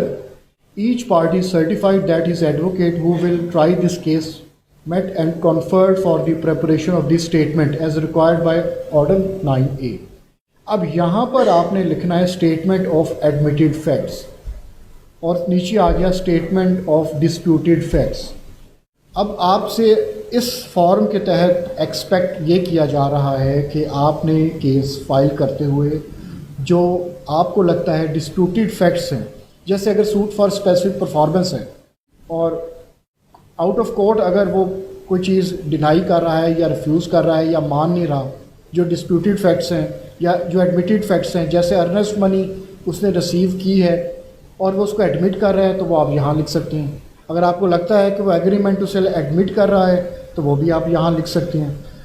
लेकिन मेरा वैसे समझता हूँ कि ये तो जब तक वो कोर्ट में नहीं आएगा ये पता चलाना मुश्किल है कि एडमिटेड फैक्ट्स कौन से होंगे और डिस्प्यूटेड फैक्ट्स कौन से होंगे। लेकिन ये फॉर्म 2018 से अमेंडमेंट सर आई थी, 2018 में अमेंडमेंट आई थी, 2020 के अंदर 19-20 के अंदर इम्प्लीमेंट हुई थी। इसकी थोड़ी सी आपको बैकग्राउंड भी बता देता हूँ। घर के बेदी बीच में लंका टाइम, नकल के लिए भी अकल की ज़रूरत होती है। ये नकल उतारी गई सुप्रीम को, ये नकल उतारी गई इंग्लैंड से, जिन साहब ने ये इम्प्लीमेंट कर रहे थे। और वहां पे होता है जब रिटन स्टेटमेंट आ जाती है तो उसके बाद गई, और यहाँ पे भी ये है, फिर कॉन्फ्रेंस मैनेजमेंट होती है, ठीक है, केस मैनेजमेंट की कॉन्फ्रेंस, उसके लिए उस टाइम के ऊपर ये भरवाते हैं। जिन्होंने बीच में वहां से इंग्लैंड से नकल, उस टाइम के ऊपर रिटन स्टेटमेंट आ गई होती है, उसके बाद फिर ये मीटिंग होती है, उससे पहले कहते हैं अच्छा एडमिटेड कौन सी है और डिनाइड कौन सी है, और ये पकड़ के जमा करवाएं ताकि आपस में उसके मुताबिक देखें। यहाँ पे उनको सूझा ही नहीं, उन्होंने कहा जी फॉर्म तो हमने बड़ा अच्छा नकल उतार लिया, और उन्होंने कहा कि जी ये दावे के साथ लगेगा। दावे के साथ कैसे पता चल सकता है कि एडमिटेड और डिस्प्यूटेड नुक्ते कौन से हैं? Because fact of the matter is जब रिटन स्टेटमेंट आएगी तो एडमिट और डिनाई होगा और उसमें पता चलेगा। ये हमने पॉइंट आउट भी मल्टीपल टाइम्स की है। इसका तरीका ये है कि आप यहाँ पे ये लिख सकते हैं टू बी डिसाइडेड या to be submitted after written statement is examined. दूसरी साइड से अलबत्ता वो स्टेज के ऊपर रिटन स्टेटमेंट के अंदर फॉर्म 14 शायद रिटन स्टेटमेंट का होता है, 13 इनका होता है, उस स्टेज के ऊपर आप वो कह सकते हैं कि एडमिटेड क्या है, डिस्प्यूटेड क्या है, और आप ये कर सकते हैं। बट दिस इज बेशुमार इसमें फॉर्म में ऐसी एंट्रीज हैं जिनके ऊपर मैं ये लिख रहा हूँ कि बाद में बताएंगे। जैसे कि आपको फॉर्म बाद वजाहत तनकीहात वगैरह सारे के सारे कई रिक्वायरमेंट्स कई लिस्ट में आप ये लिख डालते हैं कि जब पता चलेगा तो देखेंगे। तो this is something that I do for example, कम से कम इन दावों के अंदर आई से कि जब रिटन स्टेटमेंट आएगी इसको देख के बताऊँ। फिर इसमें ये क्लॉज 4 है, plaintiff select the following from the list of consensual dispute resolution. Mediation है, आर्बिट्रेशन है, कंसिलिएशन है, इनमें से आप क्या चूज करना चाह रहे हैं। फिर trial schedule, trial date, anticipate length of. अब ये at the filing of suit बताना इतना आसान नहीं है, वही जिस तरह सर ने कहा कि ये तो फिर बाद में ही बताया जाएगा। ये है फॉर्म, इसका एक और पेज भी है, नेम ऑफ प्लेंटिफ, ये सिग्नेचर्स। ये कभी फिल किया आपने? वैसे नहीं किया, मुंशी के लिए छेड़ छोड़ देते हैं अनफॉर्चुनेटली। बट वंस अगेन इसकी सिग्निफिकेंस बहुत ज़्यादा आपके प्रोफेशन में है। इसको यूज करके आप फोकस कर सकते हैं सवालात, आप दूसरे के लिए भी कर सकते हैं, और जज को एक आप कह रहे थे ना इश्यूज वगैरह और वो सारी की सारी चीज़ें, आप उसको पॉइंटर दे सकते हैं कि आपके फेवर के अंदर चीज़ डिसाइड करें।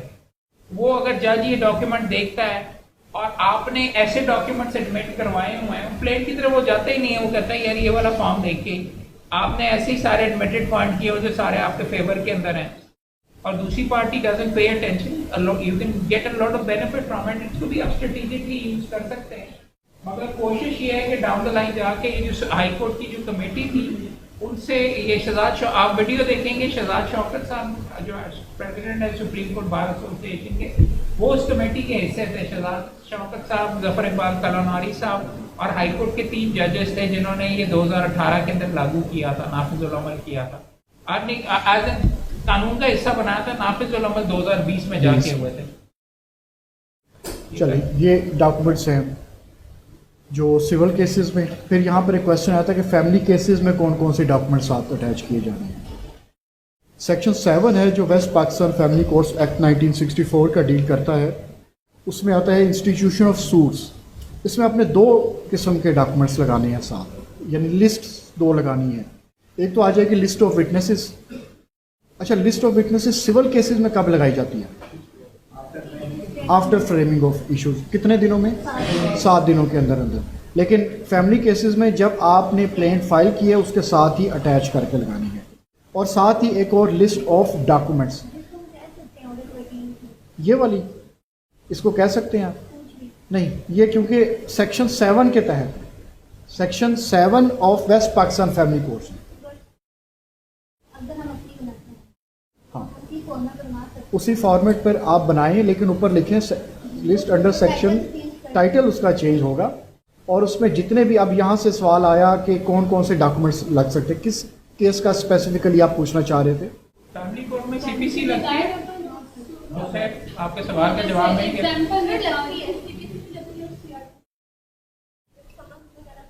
वो तो स्पेसिफिकली लिखा हुआ है ना उस तरह, जहाँ पे उन चीजों की आपने सिर्फ list of documents, list of witnesses, उसकी हेडिंग आप देंगे, ऊपर लिखेंगे कोर्ट का नाम, नीचे टाइटल और हेडिंग देंगे लिस्ट ऑफ विटनेसेस। फिर जितने भी आप उसमें विटनेसेस प्रोड्यूस करना चाहते हैं, प्लेंटिव खुद आना चाह रहे हैं, अपने वालिद को पेश करना चाह रहे हैं, जिसको भी पेश करना चाह रही है, वो सारे आप लिखेंगे, उनकी वल्दियत और उन्होंने आकर क्या बताना, शॉर्ट जिस्ट आप उसमें बता सकते हैं। और जो लिस्ट ऑफ डॉक्यूमेंट्स है उसकी भी उसी तरह वही आप उसको चेंज कर लें। जो हमने 13A की बनाई थी, आप ऊपर 13A की बजाय आप लिख रहे हैं section 7 west family courts act के तहत बना लें, और उसमें जितने भी डॉक्यूमेंट्स हैं, कॉपी ऑफ निकाहनामा, copy of marriage certificate, copy of birth certificates, और फिर एक और लिस्ट दी जाती है अक्सर बनाकर, वकीलों के ऑफिस में ही बनती है वो लिस्ट, समान जहेज़ की लिस्ट जो है वो सारे आप इसी के अंदर मेंशन करेंगे। तो इसमें तो ये 2 ही लिस्ट्स हैं, और बाकी जो डॉक्यूमेंट्स आपने इसके अंदर लिखने हैं वो उसकी कॉपीज़ आपने साथ प्रोड्यूस करनी। और लेकिन फिर वही इसके अलावा जो डॉक्यूमेंट्स लगेंगे, आपका बार का कार्ड लाजमी लगना चाहिए, CNIC शनाख्ती कार्ड और वकालतनामा। वकालतनामा सारे डॉक्यूमेंट्स के एंड पर लगाया जाता है, लास्ट पेज जो होता है वो वकालतनामे का लगाया जाता है।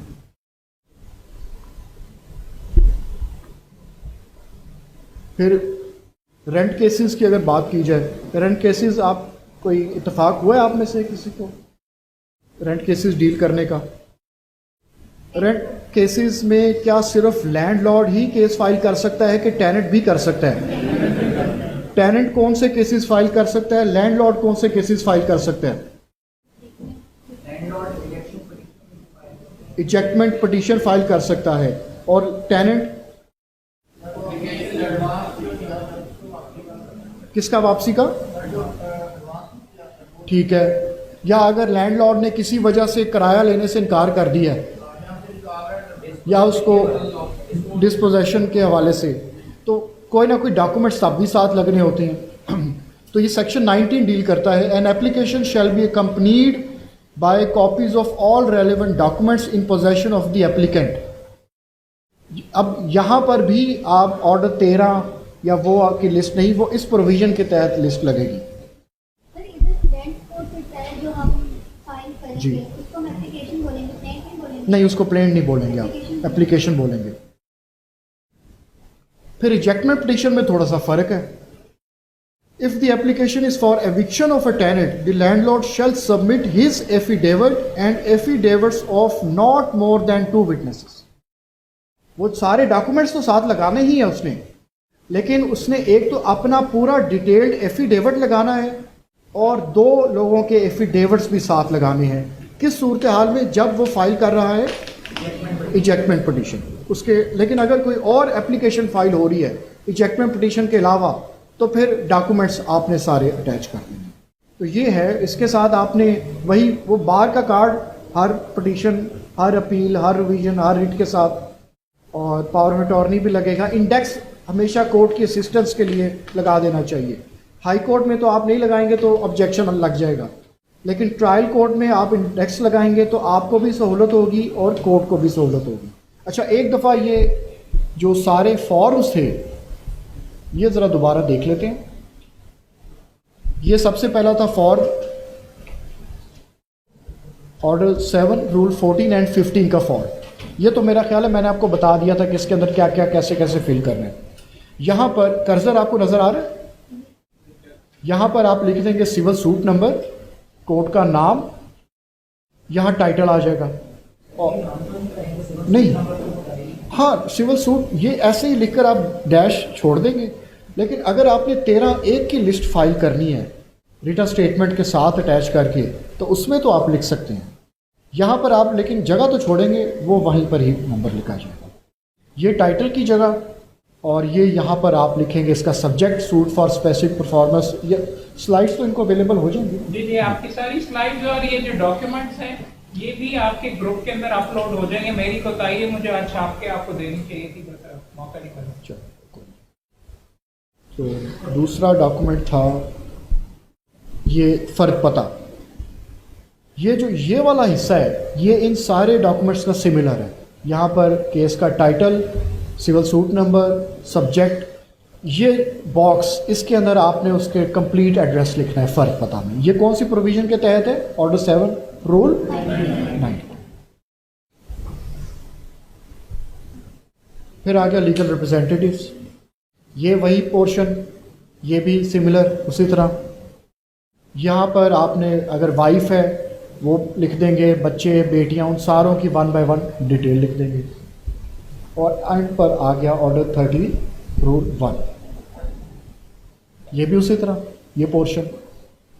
यहाँ पर आपने जितने भी डॉक्यूमेंट्स हैं उनकी डिटेल लिखनी है। अब ये डॉक्यूमेंट्स आपको वर्ड फॉर्म में सर इनके साथ शेयर कर दीजिएगा। ये अपनी मर्ज़ी से जैसे मर्ज़ी आपने उसको एडिट करना हो अपने नाम के साथ आप तैयार कर सकते हैं। तो अब कोई क्वेश्चन है तो मज़ीद लिस्ट ऑफ विटनेसेस के अंदर आप क्या लिखेंगे? उसका नाम लिखना होता है, कैसे करना होता है वगैरह, और किस वजह के लिए बुलवा रहे हैं, और क्या उसको बताने की भी जरूरत होती है कि वो किस चीज़ के लिए आ रहा है। आपने लिख दिया पटवारी सच एंड सच एरिया, तो थोड़ा सा डिटेल करने की जरूरत ये है क्या? इसमें लिस्ट ऑफ विटनेसेस तो नहीं थी वैसे, नहीं इसमें हाँ ये इसमें नहीं थी, लेकिन list of witnesses civil cases में, फैमिली केसेस में तो आपने साथ ही लगानी है, लेकिन जो सिविल केसेस हैं उसमें eight the time after framing of issues with in 7 days. तो वही बात कि कुछ जिस्ट उसकी, जिस तरह मैंने कहा ना कि फैमिली केसेस में आपने डिस्क्रिप्शन लिखी, रिलेशन विद प्लेंटिफ, और आगे जिस्ट ऑफ एविडेंस कि ये आखिर इसने एविडेंस देनी क्या है, कुछ पता तो हो ना कोर्ट को। आप कल को कहते हैं अगर आप किसी विटनेस को बुलाना चाह रहे हैं कोर्ट में, विटनेसेस 2 तरह के होते हैं ना, एक तो वो जो आपके कहने पर कोर्ट में राज़ी होते हैं आने पर, कुछ वो होते हैं जो कहते हैं सानू चुक के लेके जाओगे तो जाओगे। तो जिनको आप कोर्ट के ज़रिए बुलाना चाह रहे हैं, अगर उनका नाम लिस्ट ऑफ विटनेसेस में नहीं है तो आप क्या करेंगे उनके मतलब? क्या उनको आप बुला सकते हैं फिर? तो ये लिस्ट ऑफ विटनेसेस बहुत अहम है जी। आप हमजा जी, तलबाना साथ नहीं लगता। तलबाना आप इतने कॉन्फिडेंट है कोर्ट के बारे में कि कोर्ट नोटिस करेगी ही करेगी। कोर्ट आपकी प्लेंट रिजेक्ट कर दे तो फिर कोर्ट, देखिए नोटिस हमने साथ नहीं लगाने होते। जब कोर्ट नोटिस का ऑर्डर करेगी तो आपने नोटिस फिल करके वहां पर अप्रूव करवाने हैं, फिर आगे भिजवाने हैं। एक मिनट सर,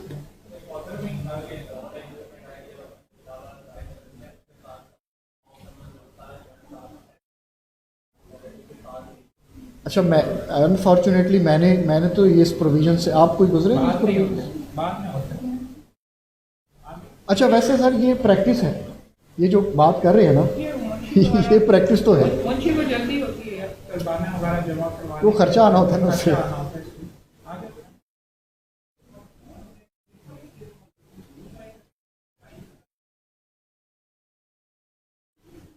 साइन वकील के साइन होने चाहिए इस पर थ्रू काउंसिल। हाँ बिल्कुल होने चाहिए। मैं दोनों से इसलिए करवाता हूँ कि I don't want him to turn around and say to me के भाई ये आपने फलां चीज़ क्यों नहीं डाली है, मेरा मुकदमा इससे इफेक्ट हो रहा है।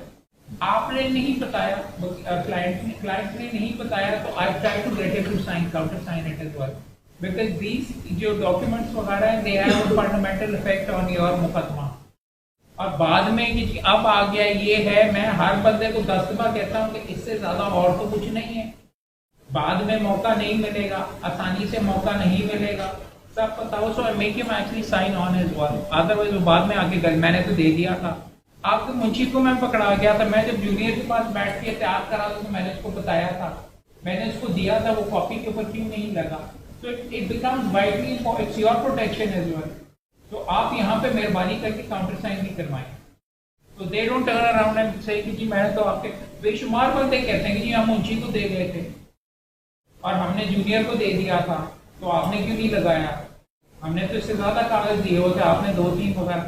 सो this is you have to go through this, करना लाजमी। अच्छा कंक्लूडिंग इसको रिमार्क्स में मैं 2 चीज़ें टिप्स कह लें या सजेशंस कह लें, क्योंकि एक है डॉक्यूमेंट से रिलेटेड और एक इसी बात से निकली है ये जो साइन की और अहमद भाई की बातों से।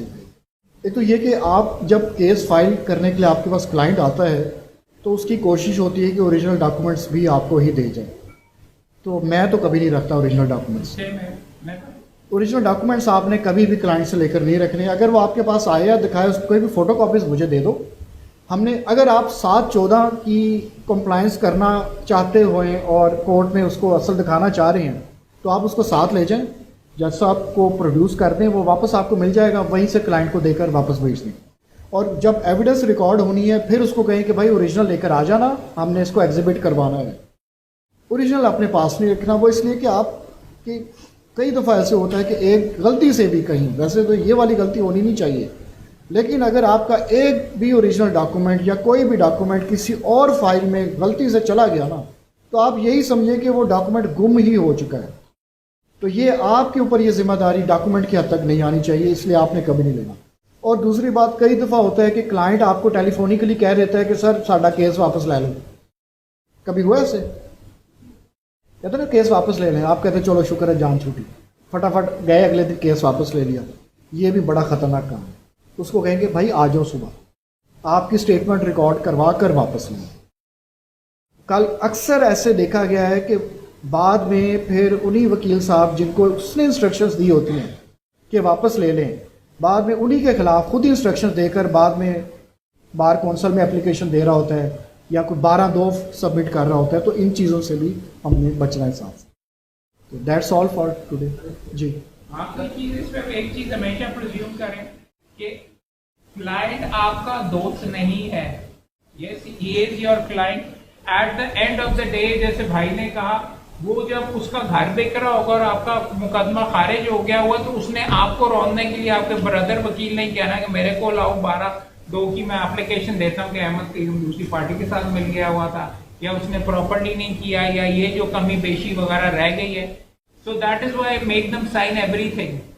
क्लाइंट के लिए को आपको जितना मर्जी कहता रहे, दैट इज व्हाई आपके पास बहुत होगा कि जी अम्मी वो जी उधर होती हैं, नेपालपुर में होती हैं, तो मैं आप ये प्लीज साइन कर दीजिए, आप कागजात दे दें, मैं साइन करके आ जाऊंगा। फिर बाद में अम्मी मुकदमा आप पे कर रही होती हैं कि मैं तो जानती भी नहीं हूँ, और ये वाला बेटा तो मेरा नाफरमान है, मैंने इसको आग कर दिया हुआ, आपने प्रॉपर्टी सारी इधर से उधर कर दी उसके कहने के ऊपर। तो अम्मी बीमार है, जो मर्जी शी बेटर था, या मैं अपनी कम से कम सेटिस्फैक्शन करवाऊंगा, कम से कम ID कार्ड लूंगा, कम से कम मैं उनके साथ कुछ इंटरैक्ट वगैरह करूंगा, बात भी करूंगा। अदरवाइज भी होता, कई लोग बुरके में बना के ले आते हैं जाली क्लाइंट, जब ज्यादा करते हैं वगैरह, और बाद में 12(2) में कहते हैं अभी तो बहुत हो गई थी, अहमद साहब आपके सामने कौन सी बीवी आई थी। So please you need to be careful, because आपकी पर्सनल इंटेग्रिटी भी इसमें स्टेज पे होती है। और क्लाइंट का जब घर पे करा होता है, is well within his rights to say कि जी अहमद के साथ मिल गया हुआ था अपने बचाने के लिए, वो अपना घर छोड़ देगा कि मोहम्मद ने बीच में वो अगर उसको मौका मिलता है और सेकेंड राउंड खोलने की इजाजत मिलती है, तो वो तो वकील साहब को भी रगड़ देगा। तो be very careful about this. There are no friends in this profession. अगर आपको रिलीफ वगैरह मिल भी जाएगी, डोंट, इसको कहते हैं क्लाइंट एंड में पकड़ के आके आपके गले ही पड़ता है अगर उसका काम वगैरह नहीं होता, फीस भी वापस मांगता है। ये सबसे मुश्किल काम है। बड़े हैं यार, और उसकी भी मैं कहीं कहानी सुनाऊंगा, लेकिन कैमरे पे नहीं। सर ये जो लिस्ट हम साथ प्रोवाइड कैंसर लगाते हैं पढ़ी हमने, इसकी कंप्लायंस हो रही है या नहीं, मतलब प्लेंटिव भी लगा रहा है या नहीं, ये हो रही है। ये कोर्ट का काम है, देखना कि आपने बिल्कुल कोर्ट का काम है। दूसरी पार्टी को ऑब्जेक्ट ही कर, देखिए अगर कोर्ट ने अगर कोर्ट ने नहीं किया, वैसे तो कोर्ट जब सारी फाइल आती है तो उस वक्त सारी स्क्रूटनी होती है। आपने उसमें देखा होगा, उसमें एक होता है कोर्ट जज साहब ऊपर लिखते हैं बादस कैफियत पेश होवे, ये कभी आपने अगर देखा हो, सबसे ऊपर लिखा जाता है बादस कैफियत पेश होवे। उसके नीचे एक रिपोर्ट होती है, वो किसकी तरफ से होती है? नहीं, जज तो लिखता है बादस कैफियत, अहमद की तरफ से होती है, रीडर, मेरे रीडर की तरफ से होती है। उसमें वो लिख रहा होता है कि जी इसके साथ ये डॉक्यूमेंट्स हैं, अर्जी दावा है, फहरिस्त गवाहान है, 13(1) है, 14(1) है, वकालतनामा है, जिस डॉक्यूमेंट की फ़ोटोकॉपी है, वो सारा कुछ उसमें लिखा होता है। लेकिन अगर वहाँ पर नहीं लिखा हुआ तो ऑब्वियसली फिर दूसरी अगर, और कोर्ट ने भी ऑब्जेक्शन कोर्ट की तरफ से नहीं आया, तो आप अगर डिफेंडेंट के वकील हैं, कल को अगर कोई डॉक्यूमेंट प्रोड्यूस होना है और दूसरी पार्टी वो डॉक्यूमेंट प्रोड्यूस करना चाह रही है, आप सबसे पहले देखें कि इन्होंने लिस्ट लगाई थी या नहीं लगाई थी। अगर लिस्ट नहीं लगाई थी तो फिर तो वो डॉक्यूमेंट आ ही नहीं सकता। फिर ये देखें अगर लिस्ट लगाई थी, जो डॉक्यूमेंट वो सबमिट करना चाह रहे हैं, आया that document was mentioned in the list और नॉट। फिर हमने एक और प्रोविज़न पढ़ी थी कि अगर ऐसा डॉक्यूमेंट जो उस लिस्ट में मेंशन नहीं है, तो उसकी क्या फेट होगी, दैट इज इन, क्या पढ़ा था हमने वर्ड, इन डिसमिस हो जाता है, इनएडमिसिबिलिटी। हाँ लेकिन कोर्ट की परमिशन के साथ फिर आप वो डॉक्यूमेंट प्रोड्यूस कर सकते हैं। जी आप एक चीज और मैं दोस्तों को बता दूं भाई के नुक्ते में ऐड करते हुए कि इंडेक्स बनाना, पेज नंबरिंग कराना आपके भी इंटरेस्ट में, सिविल कोर्ट की फाइलों में से बेशुमार चीजें गायब भी हो जाती हैं, निकाल भी ली जाती हैं, और ऐसी ऐसी चीजें होती हैं कि जो कि नहीं होनी चाहिए लेकिन अब कॉमन से कॉमन तर हो रही है। तो लिखना, डॉक्यूमेंट्स डालना, उसकी कॉपी अपने पास भी रखना पूरे सेट की बना के, it is vitally important, it has effects down the line as well. Page numbering आपकी प्रोटेक्शन है, ये मुशक्कत नहीं है हमें बीच में इंडेक्स वगैरह बना रहे हैं, सारे चीजें लिख के अगर नंबर किया हुआ है तो then you have a case अगर डॉक्यूमेंट्स गो मिसिंग, जो सारे के सारे वहां पे लिखे हुए हैं। इसी वजह से कह रहा हूँ ओरिजिनल डॉक्यूमेंट का भाई कह रहे थे ओरिजिनल डॉक्यूमेंट ना आपने रखने ना आपने रिकॉर्ड पे दे देने until and unless they're properly actually exhibited, और उसके दौरान देन द कोर्ट के ऊपर ये शिफ्ट हो जाता है। बड़ी चीजें गायब होते हुए हमने यहाँ पे देखी, फाइलें भी गायब हो जाती। तो प्लीज बी वेरी केयरफुल, इनका प्रैक्टिकल रीजन है ये जो हम बैठ के यहाँ पे आपस में डिस्कस कर रहे हैं। भाई बाद में फिर वो पर्चा याददाश्त तो रिकंस्ट्रक्शन और फाइल के चक्कर में पड़े रहते हैं। जी आमतौर पे होता है ये कि ओरिजिनल डॉक्यूमेंट एग्जिबिट होता है तो काफी मार्क एक मैंने देखा था जहाँ लोगों को एविडेंस लिखा था उनका डेफिनेशन फाइल का, तो वहाँ पे ना फोटोकॉपी और असल दोनों मौजूद थे। वो फोटोकॉपी के ऊपर रेड कलर से लिखा था कि असल जो तकाबुल का यूज पाया, तो उसके नीचे एग्जिबिट लगा देता। क्या ये अमल कानून की नजर में जाएगा? अब ये एक बड़ा अहम पॉइंट है, वो इसलिए कि जज साहब खुद तो वो कर नहीं रहे, लोकल उसमें मुखालफ पार्टी भी थी, नादरा थे वहाँ पर। बताएं जी आप। My personal experience in this is के सिविल कोर्ट के अंदर क्योंकि जजमेंट्स रिपोर्टेड नहीं होती, प्रोविजंस ऑफ लॉ को मुख्तलिफ अंदाज के अंदर इंटरप्रेट किया जाता है, it is not the correct way to do it, but चलता है। आप 100% दुरुस्त कह रहे हैं कि इस तरीके से लिखा जाता है। इसीलिए मैं अगर मैंने रिप्लेस करवाना हो तो मैं फॉर्मल एप्लीकेशन दे के करवाता हूँ, ओरिजिनल था कि नहीं, क्योंकि अदरवाइज बाद में डिस्प्यूट होता है कि जी ओरिजिनल तो देखा ही नहीं है, ना ओरिजिनल एग्जिस्ट करता ना ओरिजिनल आया था, किसी टाइम के ऊपर इन्होंने मिलकर आपस में करवा लिया। जज का लिखना has a sanctity attached to it, वो आप जब तक you dot the i's and cross the t's, यानी एक एक प्रोविजन को फॉलो नहीं करेंगे, जितना डिपार्चर करेंगे उतने potential to go long down the line होगा। ये वायलेशन हुई, ये वायलेशन हुई, मिला हुआ था, उन्होंने ये कर दिया, उन्होंने वो कर दिया, इस तरीके से। तो my suggestion to you is कि follow the letter of the law. अच्छा वैसे ना ये कोई ऐसी प्रोविजन तो है कोई नहीं QSO की कि आप ओरिजिनल दिखा लें और फोटोकॉपी के ऊपर एग्जिबिट लगा लें और तकाबुल। मेरा ख्याल है हमने ना शॉर्टकट्स काफ़ी निकाल लिए हैं, और जिसको हम पंजाबी में जुगाड़ कहते हैं। तो ये भी इस चीज़ का एक शॉर्टकट है कि ओरिजिनल सबमिट ही ना करना पड़े। हालांकि तरीक़ेकार यही है, ओरिजिनल दें और बाद में टेस्टेड कॉपी सबमिट करवा कर ओरिजिनल वापस लें।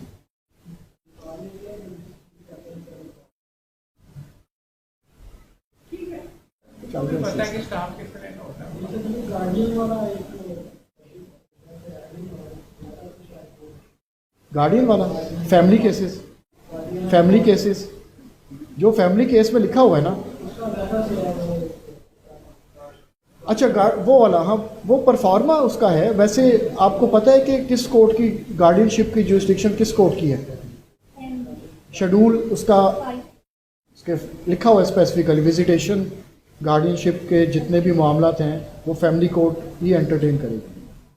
तो वो गार्डियन का जो है एक फॉर्मेट है, लेकिन हम तो क्योंकि वैसे तो बेसिकली सिविल केस था, ये तो मैंने एक्स्ट्रा चीज़ें उसमें डाल दी थी। अगर आप चाहते हैं तो मेरे पास वो गार्डियन का जो एक अपना फॉर्मेट है वो भी बना हुआ है, वो मैं आपके साथ अहमद भाई के तवज्जुह से शेयर करवा दूँगा। लास्ट क्वेश्चन जी।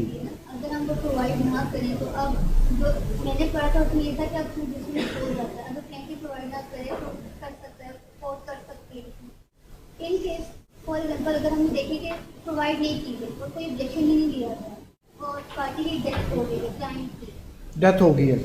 अब एज अ मैं उसकी वकील थी, अब आप वकील नहीं रही उसकी? नहीं रही ना, मेरी पावर ऑफ अटर्नी कैंसिल हो चुकी है ना, तो अब मेरा क्या बनता है? मैं कॉर्ट में जाके ये बताऊंगी कि सुनो, और क्या तुम्हें जाऊंगी क्या मेरा, उसके बाद मुझे क्या लगता है, क्योंकि हमने कोई लिस्ट प्रोवाइड नहीं की ना, उससे कोई लीगल रिप्रेजेंटेटिव आया कि उस केस को परसू करें, आपके पास कोई इन्फॉर्मेशन नहीं, बस आपको पता चल गया कि अब एज अ लॉयर आप अगर आपके नॉलेज में आ गया है तो आप ये फैक्ट तो कम से कम कोर्ट के नॉलेज में लेकर आएँ कि उसकी डेथ हो गई हुई है। तो बाकी ये कि ज़्यादातर केसेस में उसके कोई ना कोई वारसान जो हैं वो आ जाते हैं। उनको बता दें कि वो चले जाएं कोर्ट के अंदर। फॉर एग्जाम्पल अगले हफ्ते के अंदर मेरे वालिद साहब के, मरहूम वालिद साहब के 2 केसेस लाहौर रजिस्ट्री में लगे हुए हैं। क्लाइंट्स को हमने कॉल कर दिया, एक क्लाइंट ने कहा कि मैं खुद चला जाऊंगा, दूसरे क्लाइंट ने चूंकि नहीं किया हुआ और वहाँ पे AOR भी फौत हो गया, तो मैं ज़ाती तौर के ऊपर जाऊँगा और कोर्ट को कहूँगा कि जी मेहरबानी करके पार्टीज़ को वारसान वगैरह के लिए मेरे पास तो कोई इन्फॉर्मेशन नहीं है, उससे अगर मुझे कांटेक्ट नहीं हो रहा है, जस्ट इन्फॉर्म दम विद वकालतनामा सो लॉन्ग एज वो रिकॉर्ड पे I have responsibility to show up.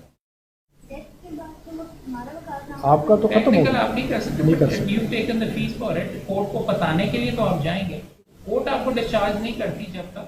This is not other power, this is a वकालतनामा to watch his interest.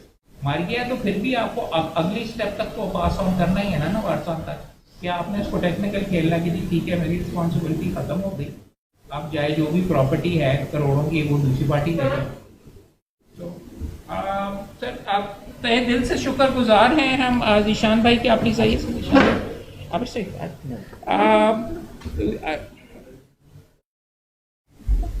As you will see Zeeshan भाई और मैं वी आर सीनियर लॉयर्स जिनके मुंशी भी हैं, but we are aware of these documents और हम देखते हैं और इनके ऊपर मुकदमे भी जीतते हैं।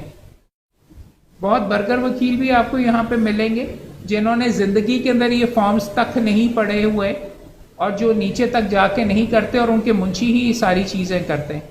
But as you have seen के ये लिस्ट ऑफ रिलायंस और इन चीज़ों की बहुत रियल इम्प्लीकेशंस हैं, लिस्ट ऑफ विटनेसेस की, जिस पे मुकदमे आपको मैं पिछली लेक्चर में ये कह रहा था कि अगर मैंने उसका एविडेंस नहीं आने दिया तो मैं जीत जाऊंगा, अगर मैं उसका विटनेस नहीं आने दिया तो मैं जीत जाऊंगा। इन चीज़ों की बहुत रियल इम्पैक्ट्स हैं, डॉक्यूमेंट रिकॉर्ड के ऊपर नहीं था, ओरिजिनल नहीं आया, नहीं आने दिया, जीत जाऊंगा। So these things have very real impact. तो इस पॉइंट ऑफ व्यू से देखें, हम तहे दिल से शुक्रगुजार हैं ज़ीशान अहमद मलिक साहब ने, जिन्होंने एज ऑलवेज टाइम दिया, आपसे मोती बेसिकली शेयर किए, जिनके ऊपर ईच मोती नहीं, आपने एटम बम आपसे उन्होंने शेयर किए, जिसके साथ आप किसी का मुकदमा तबाह कर सकते हैं दूसरी पार्टी का। सो स्टफ लाइक दिस, ये जो डॉक्यूमेंट्स हैं इसलिए एक्सरसाइज की। एक मेरी तरफ से कोताही थी लेट इस्लामाबाद से आने की वजह से कि भाई ने जो हमें डॉक्यूमेंट्स, दिल तो मेरा ये था कि फॉर्म्स आपके हाथ में दे के आपसे करवाएं, ये आपके ग्रुप के अंदर वी विल अपलोड और आपके ग्रुप के अंदर से you can print them out and take a look at them. असल में तो ये आपको मार्केट में भी मिल जाते हैं और अगर आप CPC को भी देखना शुरू करें वगैरह, वहाँ पे भी ये चीज़ें बेशुमार मौजूद हैं। मेहरबानी करके इनको देखें, क्योंकि इन पे ही आप मुकदमे देखेंगे और आपको मुकदमे जीतने और दूसरों को हरवाने का ये बहुत ज़बरदस्त रिक्वायरमेंट्स आपको बताई हैं। ज़ीशान मलिक साहब, इनका तहे दिल से हम शुक्रगुजार हैं। Thank you sir. ज़ीशान भाई एक ग्रुप फ़ोटो हो जाए वो सेल्फी वाले अंदाज की, हमारी आज़म नज़ीर तारड़ साहब ने यहाँ पे